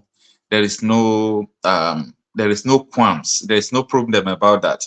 We are ready. Is it not arrest? They will take you. They will arrest you now. It's a normal thing. We'll see. They will still go to court. They will release you. It's a normal thing. There is no price that is to be, because this one we are living is not life. A country where you don't even have nothing, not even you becoming a civil servant is like a cost. Someone who is selling pure water earns more than you. Someone who is selling ordinary pumpkin leaf, buying and selling, earns more than you, who is a civil servant teaching mathematics. A military man who is in the bush fighting Boko Haram, fighting all those criminal elements. Someone who is just selling ordinary something that doesn't have shock. The person is any more than him. So something is really wrong with our country, and it is time for us to correct it or never. Let's have another caller. Good morning, sir. Good morning, Okocha. Yeah, good morning, sir. Yeah, morning. How are you? I'm fine, sir, Mr. Dine. Please tell the callers and the viewers where you are calling from and your name. I'm calling from London. You just read my message now. The one on your screen. Okay. Yeah. Yeah. So before there's a name that I normally give you before. So I don't decide to actually give you my name. Okay. Yeah. They can arrest as much as they want, Okocha. You see why I'm so happy now? If this protest is taking off from the southwest, I will say to you that it's not going to hold. Okay. Yeah. I will say to you that it's not going to hold. Mm. But thank God that where, they didn't see it coming. The politicians didn't see it coming because, they thought, okay, the northerners are very docile in nature. They only listen to their clerics. They only listen to their chiefs, their imam, their royal this thing. You understand? But now they shocked that okay, people are actually telling their clerics to shut up. Yeah. So now that is the thing. That is why you see people like Bayo and Anuga coming out to accuse Peter Obi. That's to tell you that these guys are jokes, a bunch of jokes. If somebody like Bayo and Anuga could come out and nail what's it called, an allegation on somebody of somebody like Peter Obi, then that should tell you that the government is not ready. They're not ready. They thought it's business as usual. They will come in, embezzle money, share it. All in the name of projects, all in the name of allocations. You understand? But now they found out that okay, no, this is not business as usual. Okay, we need somebody. I think I saw something on Facebook. Sunday Igbo is in Nigeria right now to bury his mom. Yeah, it's been long. Okay, that's it. Okay. So I'm so glad that the protest is kicking off from the north. I'm so glad. And today I read it that there are some faction of this Yoruba, whatever, saying they are not going to be part of it. That's fine. And what's this edition in the north? This what they call now? The one there's this organization that they arrested their leader some times ago. That Sowore was actually fighting for him as well. Okay. I know. I am forgetting their name, but I know the people are talking about. Yes. Is it the Shites? No, not the Shites. Not the Shites. They just make a pronouncement that they're not going to be part of the protest, and the Northerners say they can go to hell. What is their population compared to the rest of the North? Yeah. What is their population compared to? So I'm glad they can arrest as much as you see. The thing is this: the will is there, Okocha.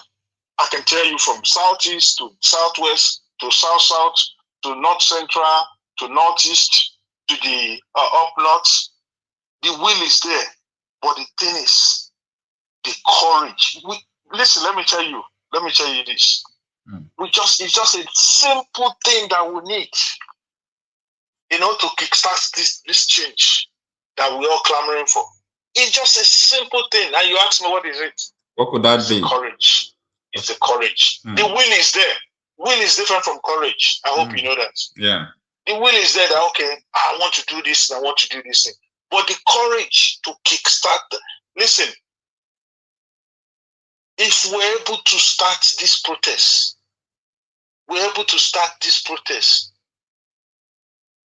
I tell you, that's going to be the change that we've all been clamoring for in Nigeria.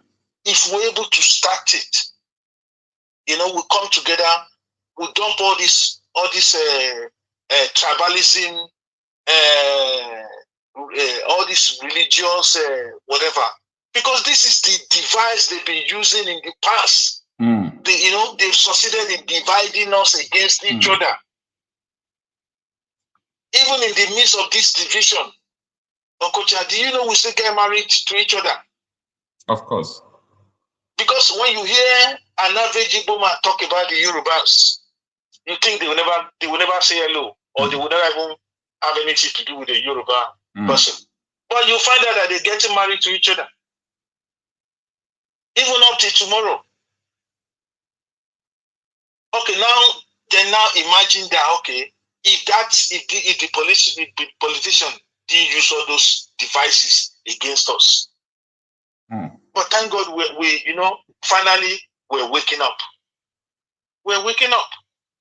Because I always pray something that, listen, I've been in this country going to 30. I'm going to be by 27th of November. I'm going to be 31 years in London. That's I don't want to die here. Yeah, I'm going to be 31. Nobody wants to die in a foreign land. In fact, let me be honest with you. I want to retire home. Let me be honest with you. I do talk with so many Nigerians in diaspora. Few people, it's only few who are happy that they are in abroad.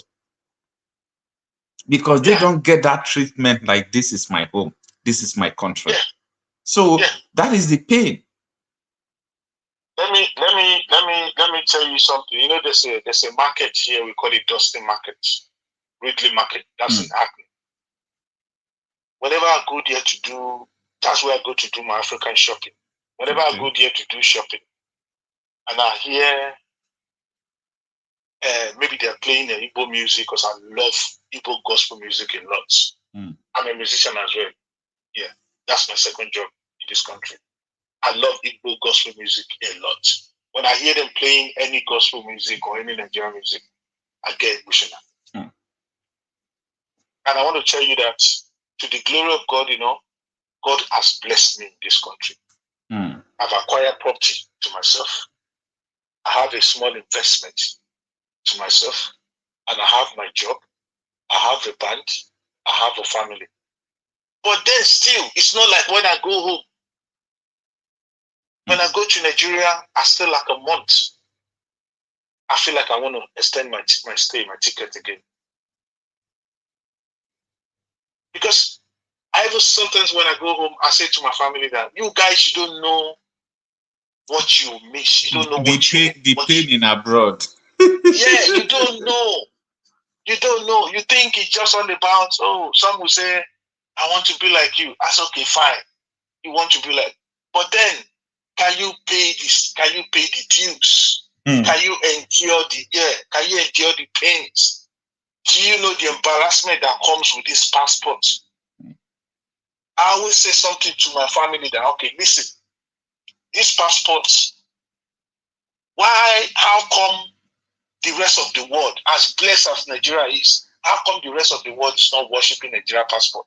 Just the way we adore British, American, Canadian, Australian, other passports. I said, because the Western world, they've succeeded in devaluing anything that has to do with Africans, particularly Nigerians. Look at our currency. All our leaders that have been able, that wanted to liberate us, that wanted to fight for us and open our eyes. They instigated us against them. They used us to kill them. People like Gaddafi, people like Idi Amin. People, they used us to, and it's like that at work. Even at work, when you're working with these white people. Okocha, I've got to the glory of God, I've got maybe like 34 people on that. We're just two blacks. The rest white, they're always angry. And you know what I do to them? I rub it in their face because the law is there to protect me. The law is there to protect me. Go to school, go to uni, go and acquire the qualification that I acquire to attain that position. Then you know what it is. You see, I just wish we can, we have that courage to kickstart this protest. Maybe that's going to be the liberation, this long suffering of 1960. I said something to you every time when I call. I said, can you tell me one thing that you could boast of being a Nigerian since 1960? Nothing. I said, we want to deceive ourselves. Absolutely nothing, because when you start thinking about it, one of our viewers here says Nigeria has never been ours. And when you look at it's true, because everything is against the people. The government is against the people. The structure is against the people. So we should not until when we wake up. Listen, there's no state in Nigeria that cannot survive and surpass all this Western world that we live in. Okocha, to the glory of God, I think I've covered maybe 19 European countries. When I went to Latvia, I went to Poland, I went to Germany, I went to France, I went to Spain, I went to Sputnik, I went to Lithuania, I went to most of this country. I can just mention maybe 5 that I know that you can say, okay, this actually a country. Most of them are just glorified village, and I'm not here to diminish them or to tarnish their image. Country like Latvia, country like Lithuania, country like Poland, country like Sputnik, they're glorified village. Then they do because they have nothing. That is why you see when it's winter, you feel like you want to go home, you just want to disappear. You're always in constant pain. You have to put on 2 socks, thermal wear, two jumper. But the sun, you see all these white people. Okay, my first, let me shock you. My first opportunity to use, I was one of the first person that used airpiece to Nigeria. The first, the flight that came, the inaugural flight that came from Nigeria, the one that was returning from London to Nigeria, I was one of the passengers. I saw Alan Oyema, and I shook hand and I praised him just as we were coming out the listen. I want to tell you that 45% of the passengers on flight were white. 45% of the passengers on airpiece were white. That's to tell you that, okay, what they're actually paying to their own aircraft like BA and Virgin. It's expensive. So they now find in Nigeria that actually brought down the distance. They rushed down. You know how many of them they rush down to airpiece. So if we have, okay, now look at what they're doing to downgrade it now. The same government that we're fighting now, they're frustrating airpiece now. So I just wish the will is there. We want to do it. Either one of us wants a better country. We want to retire home. Listen, I don't want to die here. I told my kids, I don't want you. I'm in my late 40s now. I don't want you. That's why you see, if it's possible for me to go to Nigeria 4 times in a year, I go. Thank God for airpeace now. Yeah, there is something I want us to address. There is Ejefo Chris wrote something. He said, if the protest succeeds, South and South-East should demand that for unity to prevail, that all the seaports and international airports should be open up to international flights and cargoes. Yes, I think you should talk about seaport because international flights are open up. This is what so many people don't know about. Ethiopian Airline used to fly from London, America, from all parts of Europe down to Enugu, straight to Enugu. If you are going to Enugu, enter flight. If you are going to America, from Enugu there. You understand? Then Qatar Airways straight to Port Harcourt. So I believe that a lot of Egypt, even Maroc, even Lufthansa flies straight to Port Harcourt. Okay, Egypt Air flies to where? Egypt Air flies to Lagos. Yeah, it flies to Lagos. But what he's saying is that they should open international flights in the southeast. But I'm trying to let them know that all these flights, Ethiopian Airlines, go straight to Enugu, southeast. Then Qatar Airways. You see, I think the guy that wrote that thing doesn't listen. We don't have politicians. We have demons. That is the problem.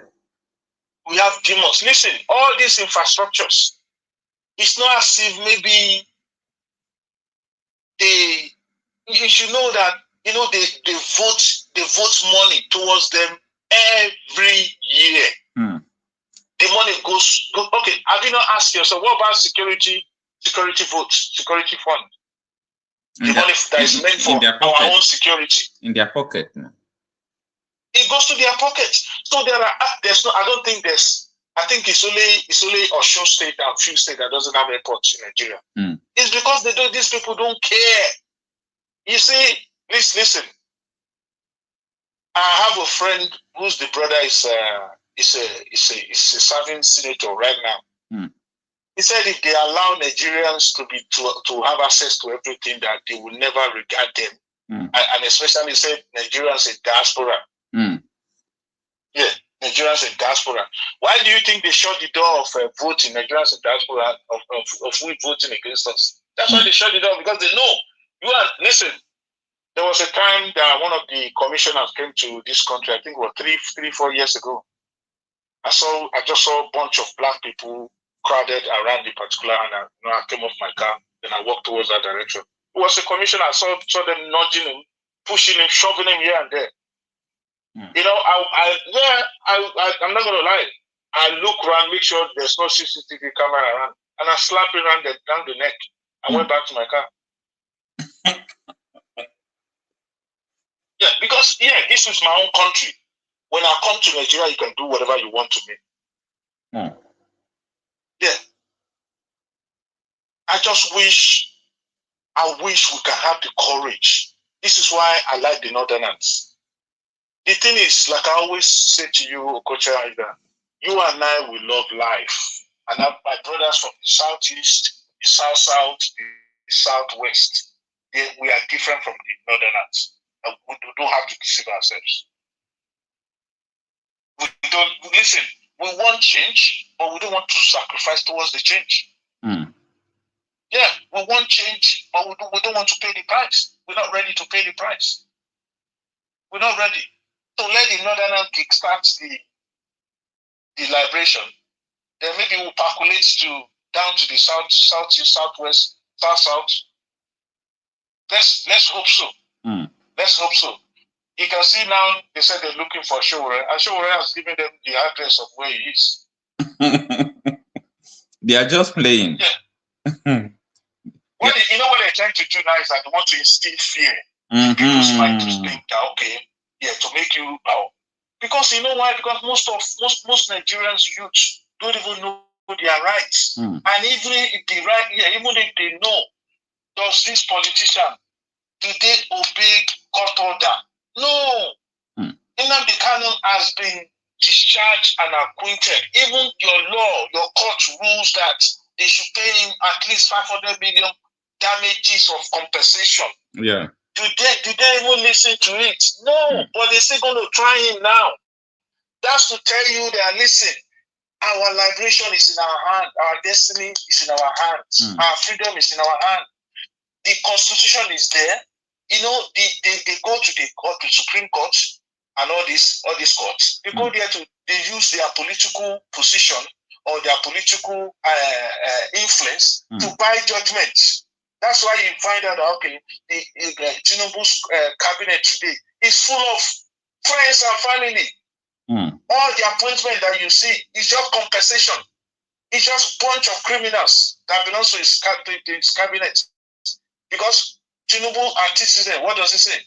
It's all about crime. It's only Tinubu that went to school that has got no classmates. It's only him that went to school that has got no schoolmates. It's only him that went to that has questionable age. Tinubu's first daughter, first child, is 63 or 64 years old now, and Tinubu is claiming 71. So does that mean he has that child at the age of 10? Everything about him is questionable. Even his leadership is questionable. Everything about him is questionable. 65% of his cabinet are families and friends. They're just compensation. One of his ministers, just 2 months of assuming office. A lady of 30 years old. Because these are all both criminals. Went to embezzle money now. And I can tell you, they've reinstated him. She's there because there was something came up on Arise TV last week that they saw her sending a message with federal government led paper. This is a suspended minister. That's to tell you that it's been reinstated. They're just telling that listen, mellow down, walk in the background. What about Ganduje? What about Yaya Bello? Well, listen, our destiny is in our hands. Our liberation is in our hands. If we can, listen, God has blessed us with people like Sowore. Like I always say to you, people can condemn Sowore as much as they want. If you think you have the balls, you have the guts to confront the police like Sowore has done in the past and is still doing it. Remember the first time I watched Sowore, I think that was maybe it's like 6-7 years ago. When all these ministers, they went to New York for a meeting. And they went there to go and disrupt the meeting. That you can't be wasting our money. What sort of meeting are you having that you left the shore of Nigeria to New York to come and have meeting? This is how you lavish our money. And he disrupted that meeting. And people were not threatening him that he should come to Nigeria. That's why he came to Nigeria to come and contest for president. Yeah, you can go on YouTube. The video is still there. Sowore disrupted the meeting. If the youth, if the masses, I don't know how Nigerian youth are so gullible. Because they're so gullible. They're docile in nature. I don't know what an average politician would have told you about somebody because they don't want you to be liberated. Of course, they will condemn somebody like Sowore. They will nail him. They will nail all sorts of allegations against him just to rubbish his reputation. That's why you see Nigerian youth. If you ask an average Nigerian youth today that what has Sowore done, they can't tell you, Okocha. But they just hate him. They can't tell you. Ask an average Nigerian that what has Sowore done? They say, oh yeah, they contributed 150 million. He embezzled, which is just all fallacy, rubbish. So you want to compare let's assume the story is true. And when I drop from this call, I'm going to forward my picture with Sowore to you. So he's somebody that when he was 2019 campaign, whatever, he was in London here like 4 times. We were attending the meeting together with him. We use this 805 restaurant at Old Kent Road. That's what we're using for the meeting there. Ask them, what has Sowore done to you? They can't tell you. Because they know the guy is not in power. So you can't use the military or the police against them. But the ones that are actually embezzling your destiny, your life, your future, you can't stand up to him. Most of these youths, you will be shocked, Okocha, that if they see Yaya Bello tomorrow, you will see they will be hailing him. Oh, but they will be the one calling Yaya Bello all sorts of names online. But in person, they will be the one to praise him. That is the issue. That is the problem. But I know we've got a way. I just pray if God could give us the courage to kickstart the protest. Honestly, what we need Nigeria to courage. Once it starts, that's it. They shouldn't worry about Lagos. Because I can tell you, APC will do everything to capture Lagos. Hmm. Yeah. I remember what they did during NSAS. Hmm. These people are cowards. They will use the police and the police that doesn't that you know the kind of character that flooded our police and our military. Most of them, 70% of them are dropouts. Do you know that it's going to work this time around? I don't think so. But let's see. That's what I'm saying. Let's see. Not going to work. Okay, sir. Just in 1 minute, you can summarize everything so that we'll have another caller. Okay. All I'll just say to the people and everyone watching tonight is that please, we shouldn't discourage anyone that is willing to liberate us, that wants to join the protests.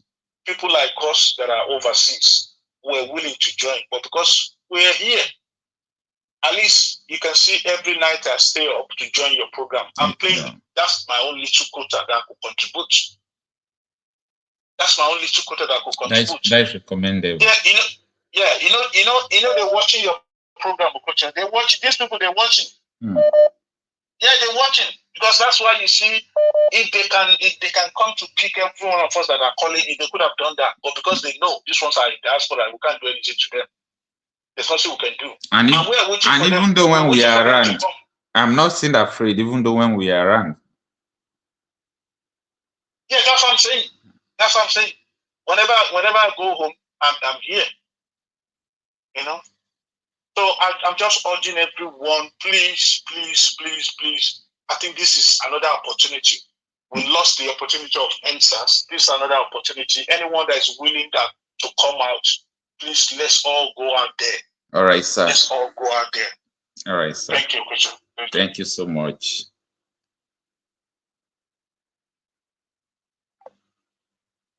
All right, let's have another caller. We are a few minutes away from. And good morning. Please, can you off your YouTube so that we can hear you well? Marcel, how are you doing? I am fine, ma. Good morning, ma. It's good. It's morning over here. Good evening from here. This is Mama H.O. Okay. I want to first of all thank you for all you are doing. Thank you, ma. To sensitize our people, especially the younger generation, of the upcoming protest. It is overdue. Thank you so much. Except you want to carry over what we carry over, or what your grandfather has carried over, the pain and the hopelessness, not be able to be proud of the country, Nigeria, where we come from, just because of this monster. I call them monster, wicked and senseless, evil leaders. It's not going to change until we change it. That is right. Today, I think today, yes, early morning today in Nigeria, I listened to Voice of the People radio when they were reviewing their paper. Okay. And these wicked people put them in the paper that they want to start paying student loan to the student. And they are telling me and you that they want to pay 37 billion to 112 applicants.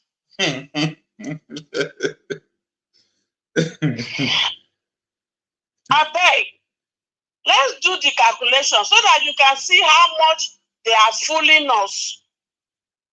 37 billion divided by 112. So I'm coming on Nigeria so that you will see the reason why you should be angry. So they are telling me and you that they want to pay one person 333 million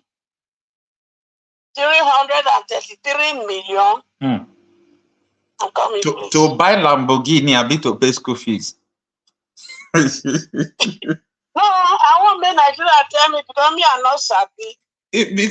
Well, I'm not surprised because for them to renovate and complete Vice President House with 15 billion. So that when they start telling us, they have started disbursing student loan. In their paper today, they said they want to pay 37 billion to 112 people. When I divided 37 billion with 112, that means each person will collect 333 million 357,143 naira. So that means for this, I don't know who they will be because I don't know the modality of selection. So if you do not, when they pay that money to your account, this 112 people, when you receive it, I am begging you, you need to post to us how much that was deposited into your account. Exactly. Because from what they are telling us, you are supposed to receive into your account 333,357,143 naira. So if you do not receive that, you can see the 419. They are always opening avenue for them to loot. And their first name has become looters. Please, it is now or never. We have option here. If we don't take it here, then we'll wait for 2027. But I know we can take it now. We can take it now. If Kenya can do it, you can do it better. Except you enjoy the situation you are. Except if you are buying bread at a cheaper rate. Except, Gary, that they say is the common man food. It's really the common man food to you now. It's no longer a common man food. It's expensive. No, I'm just telling us. Except those of us who are in abroad, your family or people who does not even know you, that are in your Facebook page, are not contacting you, asking for help. Except for you, those of us who are here, you are not doing extra work in order to be able to support the people at home. And except you are not hearing the story of people from here that travel home and they buy them in hotel rooms and everywhere. Except the insecurity of the North, when you hear about it, it is something that makes you happy. Or the insecurity in the East is something that makes you happy. Except this man called Tinubu that stole your mandate has been able to do one thing that has benefited the Nigerian child. Except the number of children that are dropping out of school did not affect one person you know. Except when you drive on the street of Nigeria and you compare it to the olden days, you are not ashamed that the average child, most of the children in Nigeria, they are on the streets. And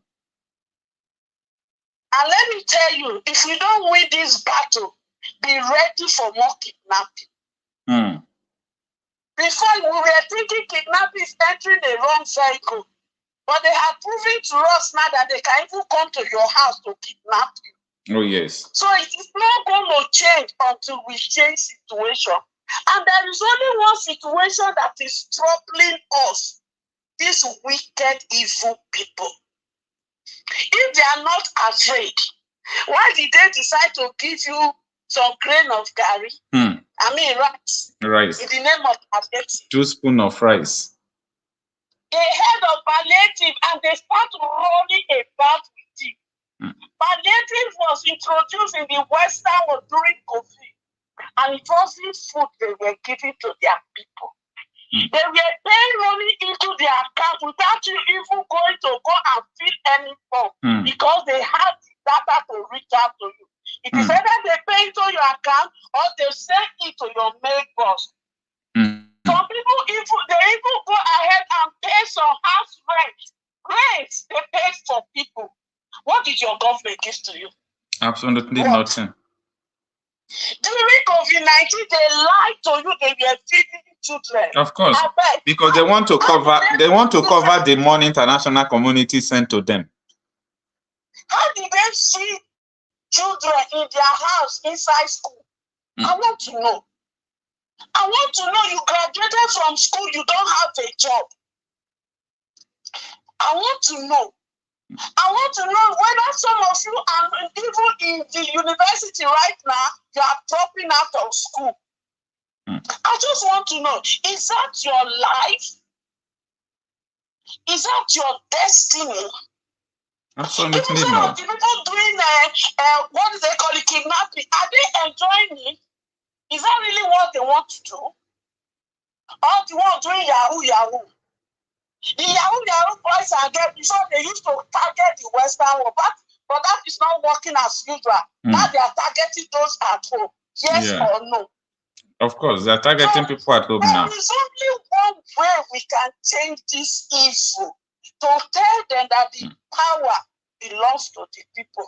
If they were not afraid, why would they compel the labor man to sign 70,000 as minimum wage? Did you think that man agreed by just you want to agree? No, they gave you condition. Either you do it or this will happen. If you want to be truthful to Nigeria, let it come out to tell us what they told you before they signed that agreement. And I want to know, those people, it is so annoying. It's so annoying. Because when I think of it, how can you work 8 years as a governor and you take a lifetime pension? And yet the person that collected work for 35 years will be queuing up to collect what? No. Some of them does not even collect it before they die. It's so sad. Nigeria, I really want you to be angry. Nothing has bound us together since history. But today, there is something that is binding us. Hunger and insecurity. Don't know religion, don't know tribe. The funny thing is that we don't understand one thing. We think we have plenty tribes in Nigeria. No, there are only 2 tribes. The tribe of the oppressed and the tribe of the oppressor. Did you understand? Or you can even say the tribe of the elite and the common man. But look at the secret they have. When they want to divide us that are suffering, they will play the card of tribe for us. Igbo, Hausa, Yoruba. They will play the card of Christian, Muslim for us. But in their very camp, did they not eat together? They do. Did they not marry themselves? They do. And is it their children that rig election for them? The people that are even planning this counter protest, you people just vex me. Because they give you peanut again, you won't come fight counter protest. I'm not saying you not try you, but you know what? All of our work go fail. Nigeria, please, I want to ask you people for one favor, no? If you know you won't sustain this protest until what we are looking for, we have it, do not start it. Don't start it. Because are they going to play end-size game for us? They will. But the question is when they play that card, because that is going to be their last card. They have been playing everything. They don't bribe us with rice. They don't give us a minimum wage where they do not want to give us. Where it not make sense. The minimum wage say can't people do anything for any person. When I'm not going to convert that to dollar, make una tell me how much it be. Please, if you're not the verse, at the verse, you understand? Because it's only in Nigeria a child of 15, because he have no tomorrow according to his own thinking and the thing he's saying, will be bold enough to buy his mother to make money. How does that happen? How does that add up? It is only the situation we are in Nigeria now that a young lady that carried a child for 9 months and be able to give birth in suffering is able to sell that child for 150,000. Does it make sense? Does it make sense? And the person that connected that person together collected 500,000 and gave the mother of the child 50,000. It makes sense. At all. It makes sense. The minimum wages. Our young people to the minimum wage is $47. Okay. Mm. Yeah, that is what somebody some this thing. CNN in US collect that for 1 hour. Now know it be CNN have your auxiliary nurse. Now they hear me. CNN auxiliary nurse. Now know how much the federal government give them this year, academic year for per grant. Like government they give people when they qualify 3,000, I think 900 and $3,395 in a year. I mean $7,395. How much be that for Nigerian money? 7,395. How much be that for Nigerian money? That is a big money. Is it for bonus? Federal government from America, they give their students to go to school free.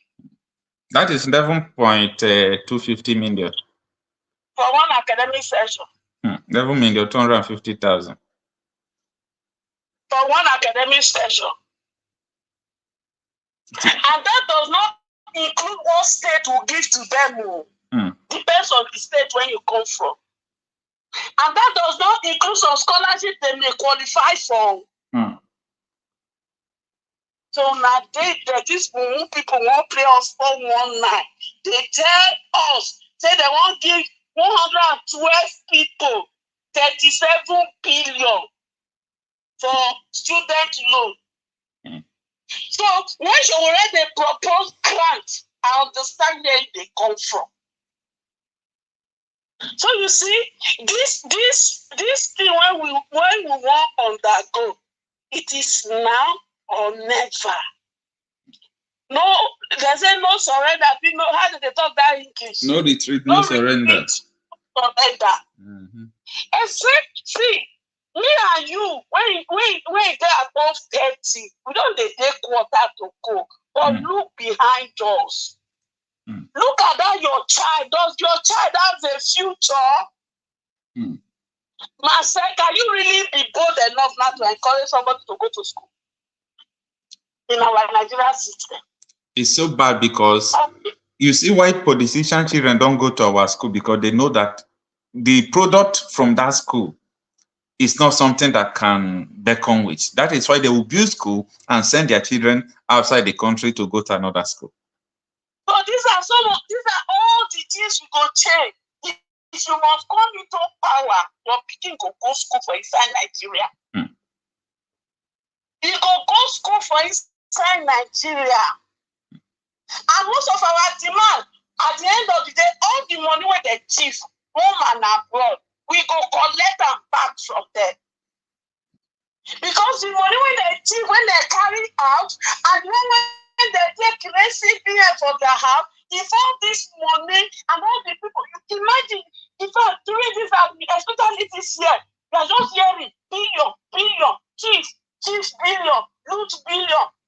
And at the end of the day, they will tell us they're investigating and nothing come out of it. We are tired of staying here. God, they kill all of us. We won't come back home. But which one we won't come back to? All of our intelligent and smart people are helping them to develop here. There is no place in this their environment, no establishment that you will not see black people. You will not see Nigeria. Can't we come back home to use that to develop our country? But if people come, they go buy them. If they not buy them, They go bring useless government policy. We're not going to make you go forward. We are supposed to rule African continent. We are supposed to be king and queen. We are not non-entity. What are we looking for? It is only in Africa that we go get raw material. And yet we don't get company to refine those materials to turn them to product. Of course. Must we always bring them here? Who are those benefiting from me, both at home and in the Western world? It is, see, you people are too intelligent for this nonsense, my children. That is right. Nigerian youth, Nigerian teenager, you guys are too smart. You are too intelligent for this nonsense. You people have the ability. You have the strength. You have the mental capacity to become any position you want to choose, whether governor, whether presidential, whether House of Rep, you people can become it. That is I right. listened to somebody yesterday, a 21-year-old speaking in the House of Parliament in South Africa. She was so bold. And she was able to point into the area they have done evil to the youth. 21 years. Marcel, how old are you? I'm almost 34. So that means you can do more than. Do you understand? So make una come out of this, that we go take over, so that our tomorrow, these people, they don't live their future. Did you understand? If they die, if they die by age, they're on their way already. Yeah. And those are the people like Akpabio, what are they there for? In fact, we want a House of Senate where people will vote. Did you understand? So that we can know who votes for which policy and who not vote for. Not all this that is nonsense. We don't pass all this. Africa is great. But we can only be great if we say enough is enough.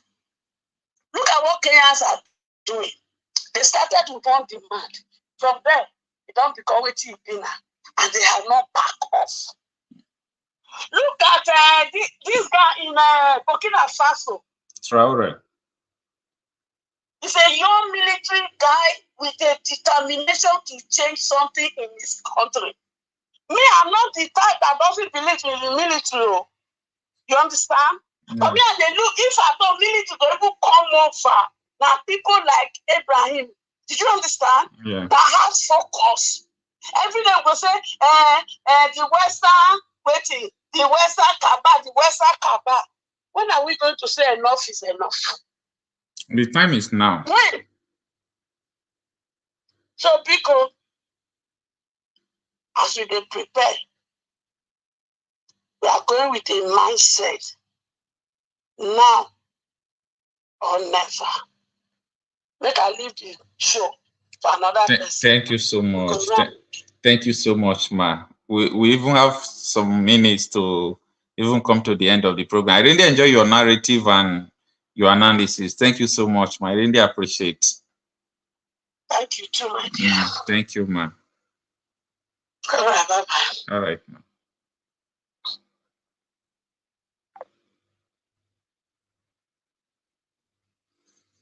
Wow, that is from Mama H.O.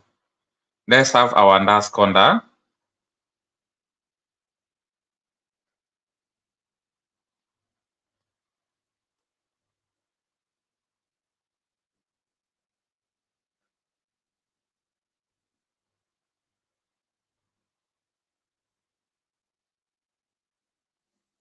So, that is the situation we are facing.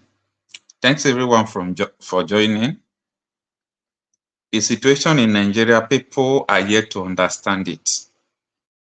The truth is that everyone wants to go in their separate ways, and that is what almost 90% of Nigerians are supporting, for us to go. But we are not going to go with all these politicians. If you go with all these politicians, it's the same thing like you are still in Nigeria. The same problem will still be there. So I think it is important we fight it once and for all. Please, let me also reinform us before we come to the end of this program. On Thursday by 7 p.m., we'll be having a national meeting. The whole Nigeria, everyone who is participating in this bad governance protest, we are going to come to Shara Reporters space on Twitter. Shara Reporters space on Twitter, 7 p.m. on Thursday. On Thursday is 25th. That is next tomorrow, because we are already in the next day. Today is Tuesday now. So on Thursday, next tomorrow, by 7 p.m. Nigerian time. So let's be there on a Shara Reporters space on Twitter. That is where we are going to finalize everything. We are going to finalize everything. In that place, you are going to take the numbers from your region. You are going to take the numbers from anything you need from your region or from your state. That place, you will know your state coordinator. You will know everything. So that is the importance of that meeting. If there is any question you want to ask, you will know more. In fact, you will know everything A to Z about this forthcoming protest. So let's receive our Anders caller before we call it a day.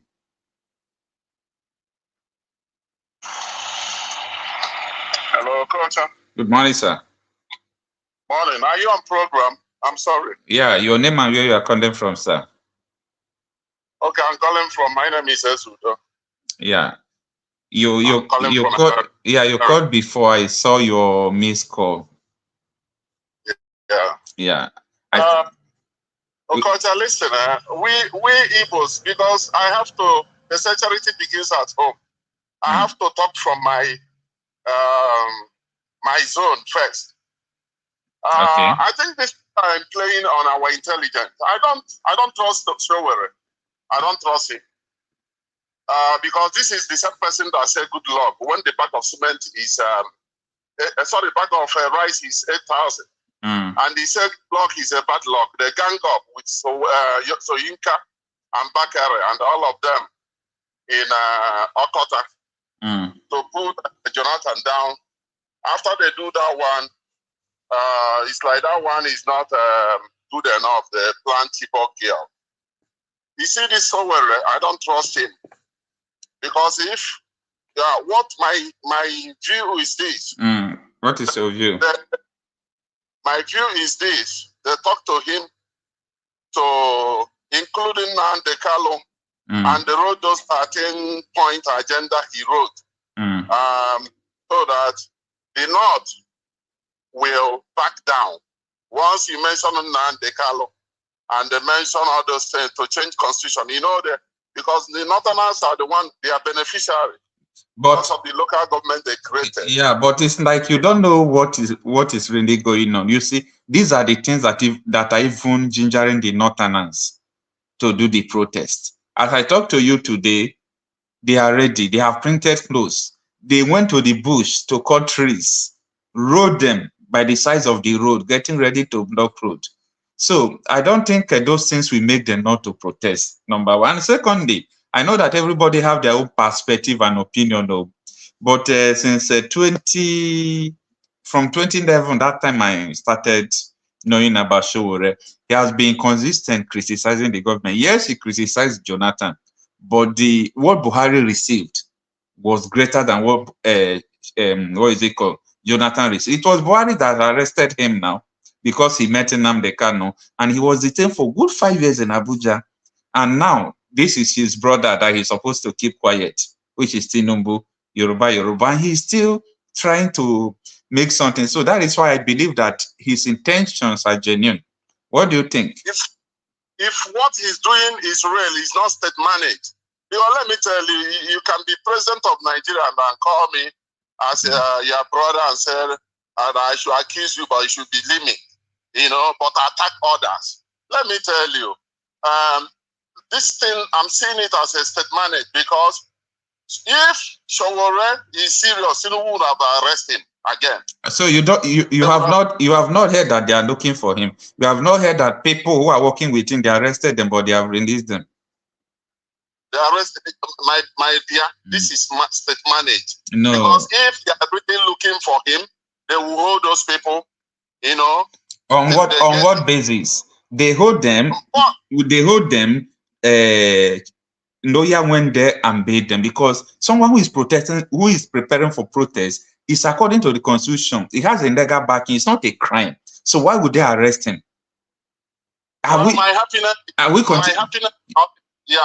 happiness in all these things is that nothing like hunger. When a man is hungry, an hungry man is an angry man. So they thought they are doing Igbos. These two people thought they are doing the Southeast and South. They connive together. Thank God that Igbo man since 1960 or 60 something, over 50 years, no Igbo man has ruled Nigeria. South, Jonathan that get to corridor of power is by accident. If not, that Yaradua die. Jonathan wouldn't have smelled there. So we Igbos and our brother in the River Nile area called Niger Delta, we are open-minded people. We are accommodating. Look at Jonathan building Alamatiri School in North when he was in power. What did Buhari do in the Niger Delta? He took the whole oil wealth and the gift to his people. Malami, Galubashehu, Kaire family, they are taking the oil in quantum. They bring it in the diesel, in a vessel, and they go and sell it. Make money, buying houses in Dubai, you know, and some part of Europe, Germany. And that is why we want to solve this problem once and for all. We have discovered nobody has accused them. Nobody has accused them. But look at my brother in Delta, former CBN governor. He's a scapegoat. And no, my annoyance is this, Okocha. Sorry that I'm raising my voice. No my annoyance is this. No Igbo man, no South man has raised voice or organized protest. They should leave MFL. Or they should take all of them. Galupasewu is there. Malami is there. Many ministers that steal money is there. Why MFL? Even there are some Yoruba people that steal money too under Buhari. They are still there. Nigerians are hungry. You want to buy $100 million aircraft. You renovate house.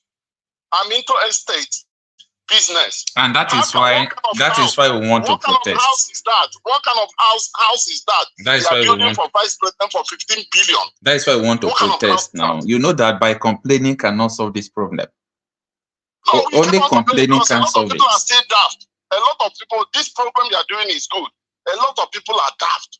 Even both Igbos. Some are still praying that Jesus will repair Nigeria. Muhammad will fix Nigeria. Do you know that? Because they have not been emancipated. So you see the problem. Some are still believing they are religious that Muhammad and Jesus will fix Nigeria. They forget one thing, that God has given them power to do all things. That is why when you refuse to do it, you continue to suffer. So what you are suffering is not because of God. God has no hand in your suffering. So either you choose suffering or you choose to be liberated. And that is why we have chosen to be liberated. It is in our hand. So I believe that many things we are going through is not because of God. Nobody should call God and say those things. God. Yeah. God is not the God I serve, because he's not a religious God. You see where you guys are getting it wrong. Religious is mankind that invented the religion. Lied and lied and lied, told you that he went to God. You know, he told you nobody has seen God, but he told you he went to heaven and know the name of Angel Michael and Gabriel and the Satan. You see all these things. You see all these things. It's a lie and propaganda. In America here, nobody. I've never seen a white man who say, "Hey, my brother, God bless you," or "My brother, Jesus is Lord." Believe in yourself that you can do it. Let me give you there's a Nigerian that committed a crime here, a fraud. They took him to judge. When he got there, the judge asked him, "Why did you commit this? Why did you do this?" The Nigerian guy said, he's from Southwest. The Nigerian guy said, it's Satan. You know what judge told him? Judge said, "Show me the Satan, I jail the Satan and leave you." Can it happen in Nigeria? Can it happen in Nigeria? Somebody steal billions of naira that can put hospital, fix road, put water for you. And when they catch him, you see religious leader like Imam and the bishop going for the person and telling you he's devil, that you should forgive, that Jesus or Muhammad died for you. And you people are dying, and the things are getting worse every day. This is the problem. When I talk about the religious, you people thought I hate them. I didn't hate them. I'm a Christian. But since I came to America, I discovered that these people, they come and scam us in Africa. And this is the problem. This is the problem. It is those people that allow themselves to be scammed. You understand? If you allow yourself to be scammed, you'll be scammed. Okocha, me and you have been scammed. Never. Not me. You don't know me. You don't know me.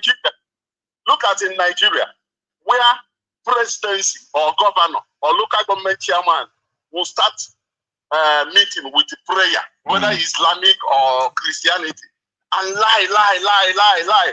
Till end, they close it with prayer. Yeah. This is what is happening. So there is something that someone just reminded me about the issue of Sowore.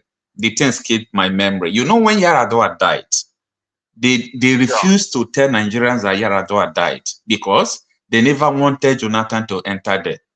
It was Sowore that raised the alarm, protest, fought for Jonathan. Literally, it was because of Sowore that made Jonathan president. No, so, I disagree with you. This is what I have. I've been on ground. I've been on ground. I know even when they smuggle Yaradua into this country, we don't know. They smuggle him, nobody knows. Remember they even invite Living Faith CEO company, chairman, church. No. To come to Villa. To do what? Coming, he never said anything. To do what? So when they smuggle Yaradua into Villa. That is, it's like you don't understand what I'm saying. So what are you saying about Yaradua? I said when Yaradua died. When Yaradua died, who told us that Yaradua died? It's Dora Akunyele, Minister of Information. That's why they kill him. That's why they kill her. It's Dora Akunyele. No. He's a cabinet member. He's the one that exposed the whole thing. And that's why they brought somebody over. Yeah, they brought over a politician. Yeah, before she said so. Yeah, before she said so. Before she said so, Shara Reporters was the one that published it, and they call it a propaganda. I can send you the link tomorrow morning. They call it a propaganda and a lie when Sowore reported that Yaradua died. Sowore can say that, but he's never taken serious until the men cabinet member, the men in Akakus, which is Dora Akunyele, now exposed the whole thing. It's not up to 1 week he exposed it in the hand Jonathan over. But later, they brought some Igbo husband and wife to poison Dora. And those husband and wife, they are in America here, they thought we don't know. But everybody has to face or pay whatever he sow. You must repeat. That is karma for you. Yes, you must repeat. So the issue is this, in Nigeria is this. Until everybody come to round table, and say this is what we want. If you don't want it, you don't want to be bad, okay, go. But you see this thing they are doing with this 1999 constitution, we have a lot of problem. But I hope you know why they are protesting.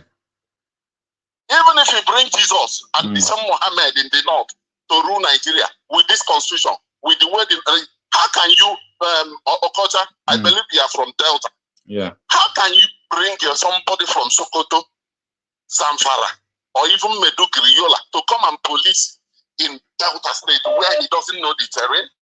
He doesn't know the that is wrong, and it's part of the demand of the protest. That is why we don't want to complain again. We want to take action. We want to make things happen because we are tired of complaining. You see, we have been complaining since 1960, and complaining has not changed anything. So no, I love what's going on. It's not because I'm in America. There's no place like home. Sometimes when I talk to people here, I say, there's no place like home, but there's nothing to write home about. Yeah. Listen, until we sit down and say, this is people's constitution, we now, okay, look at Jonathan Confab, the they implement it? They swept it under the carpet. And that is why the first demand of this protest is to scrap 1999 constitution and have a national conference where people will make their own constitution, which will be followed by a referendum. Go and read the 14 demand. And you think we are going to leave the street without those demands are met? People are wicked. They are more than wicked. They are horrible. How can you take billions of naira or dollars and keep?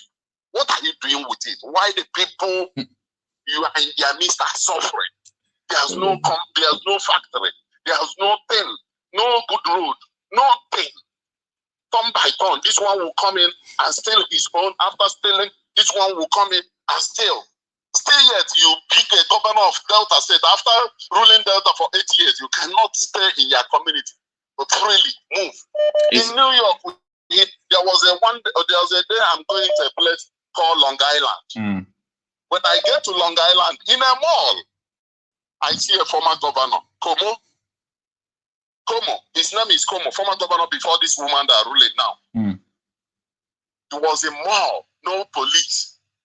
A friend of mine told me in Atlanta, Georgia, he saw Obama with his briefcase and his coat. That is how it's supposed to be. Obama, no police, nothing. That is how it's supposed People to be. President. He was, hailing them. No police, nobody. Heading to airport to go and enter plane.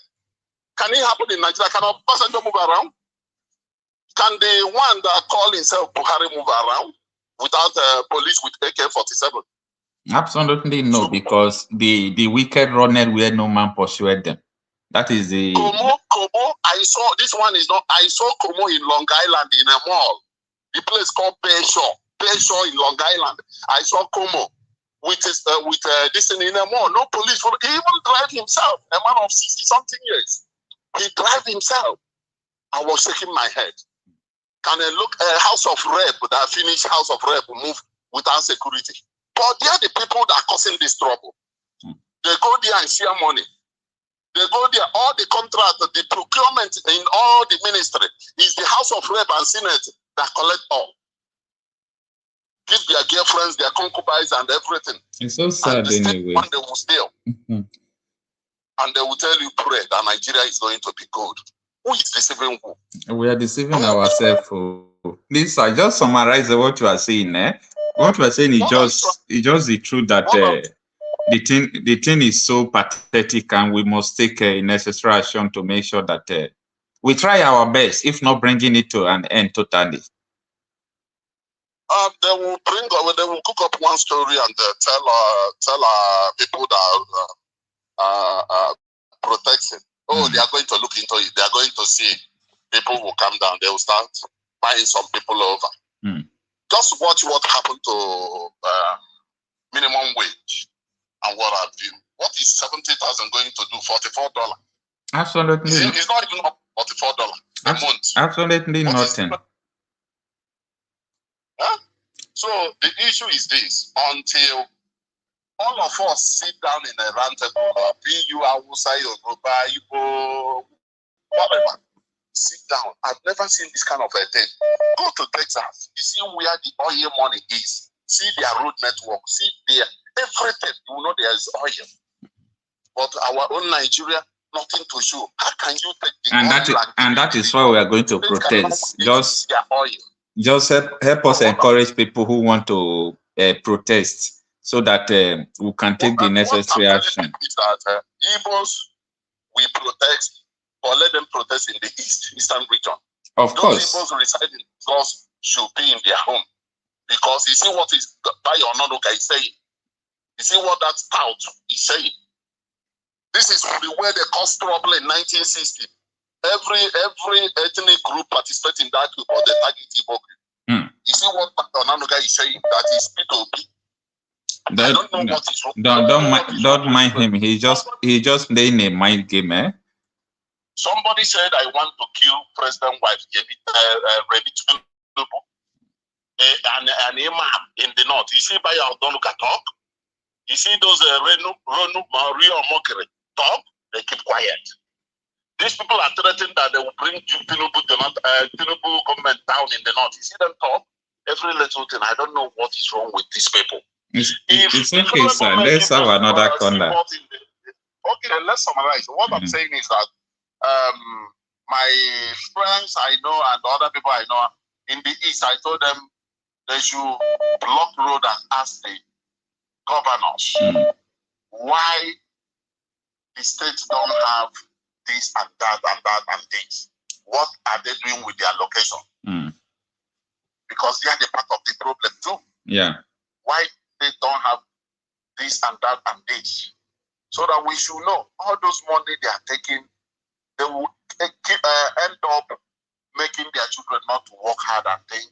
They will end up as drug dealer or drug addict or, you know, something else in the society. All right, because a child you give money or you keep a lot of money to, he may not respect his elders, he may not, you know, get a good view or a good advice because he has money. So what I'm saying is that I pray that everything will go well, that the leaders will rethink. But as it is, I don't think Nigeria is going to get to the promised land. But let's watch and see what will happen. We'll still talk. Okocha, you're doing a wonderful job. Thank you so much. Keep it on. I pray that God will guide you and give you more wisdom, you know, to grow. Thank you so much. Thank you so much, sir. All right, bye. All right. I thought this one is supposed to be the last conda, but let's have another conda again. Good morning, sir. Yeah, okay, sir. Your name and where you are calling from, sir. Please tell the viewers. Yeah, I'm calling from London. It's me again. Your last caller, I'm just going to be very, very brief, I promise. Okay. Your last caller, like I said, like you and I said last week, it's either they've been misinformed or uninformed, or it could just be misinformed. No, I think it's misinformation. You see, all these people who are making mistakes, you see how I was trying to counter him, especially the issue of Sowore, because that is the fact I know. Yes, that is the fact I know. That's what I'm trying to say. These people should thank Sowore before David Hundeyin. Just this another information you can find out. Sowore trained David in their friends. Yeah. Most of the things that has been in the dark for years, Sowore has been the one exposing these politicians. And this is why you see they will never like it. Yeah. Any regime at all. That's why they will do anything before they can get rid of his younger brother. That should tell you something. That should tell you something. Because they know that, okay, if they touch him, they don't know if it's an agent to America. Do you understand? If they touch him, they don't know if it's an agent to America. And they don't want to do anything like that. They're frustrated with Sowore. You remember they gave him 5 years state arrest at Abuja. He couldn't step out of Abuja for 5 years. And this man is just coming out. If you are this guy that just called now, I bet you, I promise you, this guy, because I've got 30% of my family in America. This guy I don't think he's lived in America up to 20 years from the way he's sounding. I don't mean to be rude to him, but why would you just dislike somebody that you don't even if you walk past you on the street, you wouldn't know him. It's either he's uninformed or misinformed, or he's just purely hatred. Thank you, Okocha. Thank you. Thank you. Thank you so much. Yeah.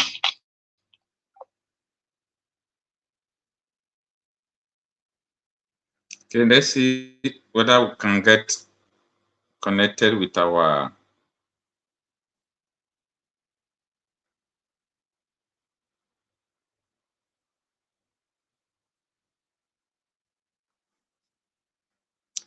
we just have about 10 minutes to call it a day. Thanks everyone for your time. I know some persons are supposed to be sleeping, some persons are supposed to be working, but you take out your time to be here.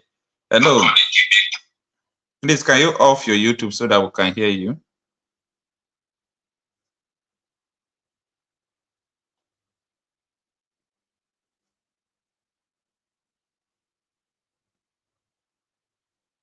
Hello, good morning, sir. Morning. Yeah. Please send us your name and where you are calling from, sir. My name is Chris. I'm calling from Anambra State. Okay. Thanks for joining us. It's like your baby is there with you. By this time, she's not sleeping. I slept the afternoon, so this night is awake, disturbing me. Okay. What future are you preparing for them? Because that is what we are talking about. What we are saying now is not all about us, but it's all about people who are coming after us. And we can't afford to, leave and just go like that and allow them to come and protest, and allow them to come and start fighting what we are fighting. So let's hear the contribution you have from us, just briefly, before we call it a day. Well, I will not call it a contribution. I do call, I always call it. It's your program. Yes, we started this nice one of protests. So before, like I told you, all you need to do is just to keep on explaining to people. There are many people, because of what they have been through or the past, nobody believe again that it's possible for somebody to be real. Yeah. And so I can hear you. Are you there?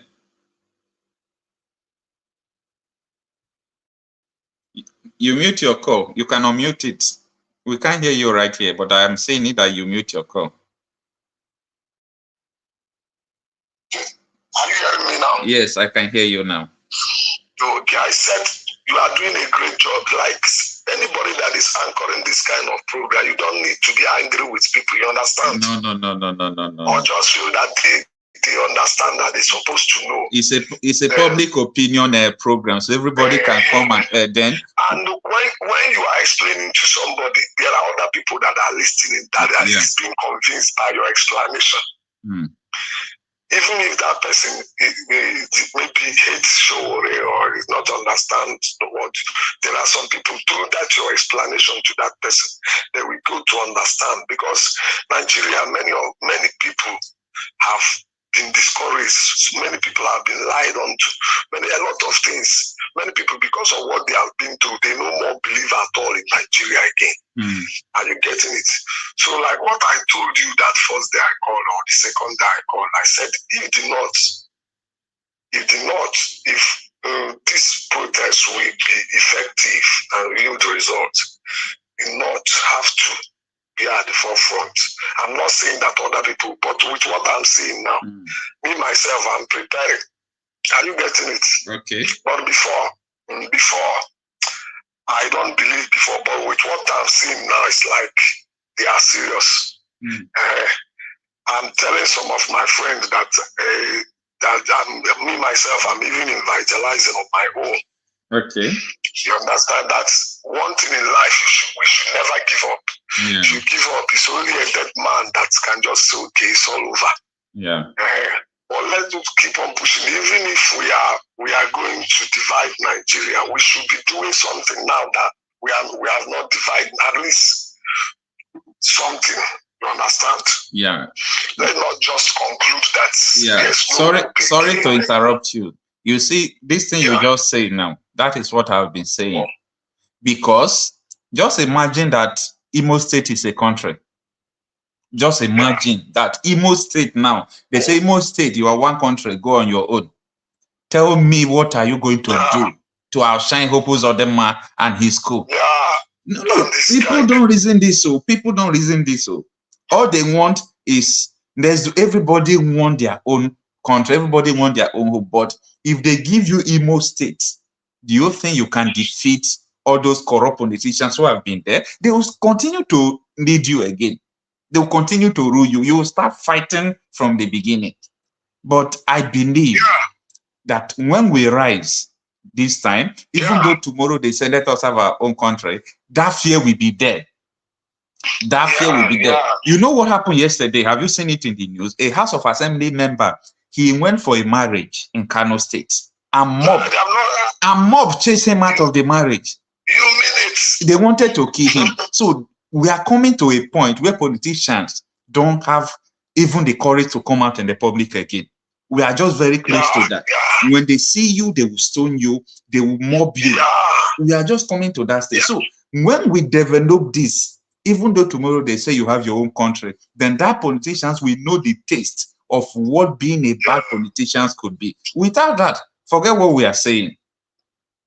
I love what I'm seeing now, because it's like that, their unity, one of the things they are using to fight us with the youths, especially the youths, is that this divide among us. Nobody believe, we no more believe in it, but among them, those talk there, they believe in themselves. They are not talking about this, you are Igbo, you are Yoruba, you are this. When it comes for them to gang up, to do their evil, you understand? So if we can get people like minds from North, from that still believe that at least as human beings that we deserve,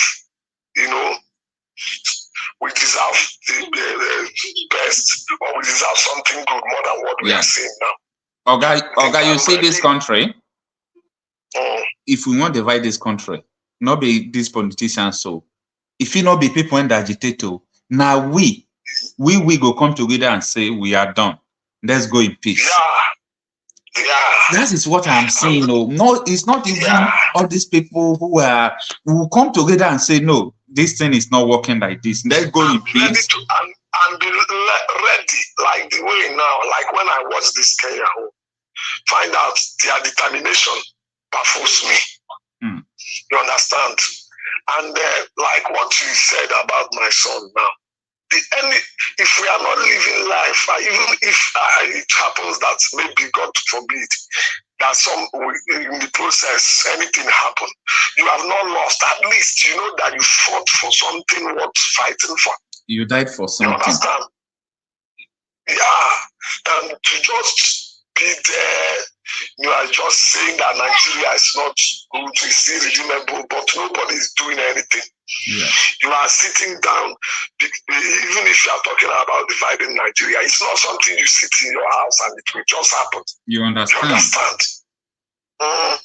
So let's take this advantage of this opportunity now. For the first time, the Northerners, people from the South, even though it's not everybody, there's no way everybody will just agree at the same time. But as many that believe that at least we can do something, let us not be discouraged. Let us come out that day. I believe by the time we move on, with time some other people will be convinced. Nobody should be angry against anybody. If somebody calls, that person is expressing his anger of, no, we should not blame them. We should keep on being positive. With time, if we move on, some people will see that, yes, even Sowore don't need to convince anybody till that day. You understand? When we move on, some people that don't know, that don't believe, at a point they will start believing and will start joining. So thank you very much, Okocha. Thank you, sir. Remember that thing I told you about talking about Okay, please. You can just write me on WhatsApp. I will call you in the morning. Okay, God bless you. Yeah, no problem, sir. Thank you so much, sir. Okay, sir. All right, sir. Thanks everyone for joining in. I think we can call it a day till tomorrow morning. I really appreciate your time, your sacrifice, and everything. I believe together we can make it happen.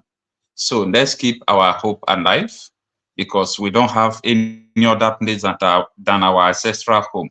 So either together as a country or not together as a country, we must fight for our freedom. Creating a boundary and saying, hey, it's your country will not give you freedom. What will give you freedom is your ability to liberate yourself. And I believe the time has come. So thanks everyone, and have a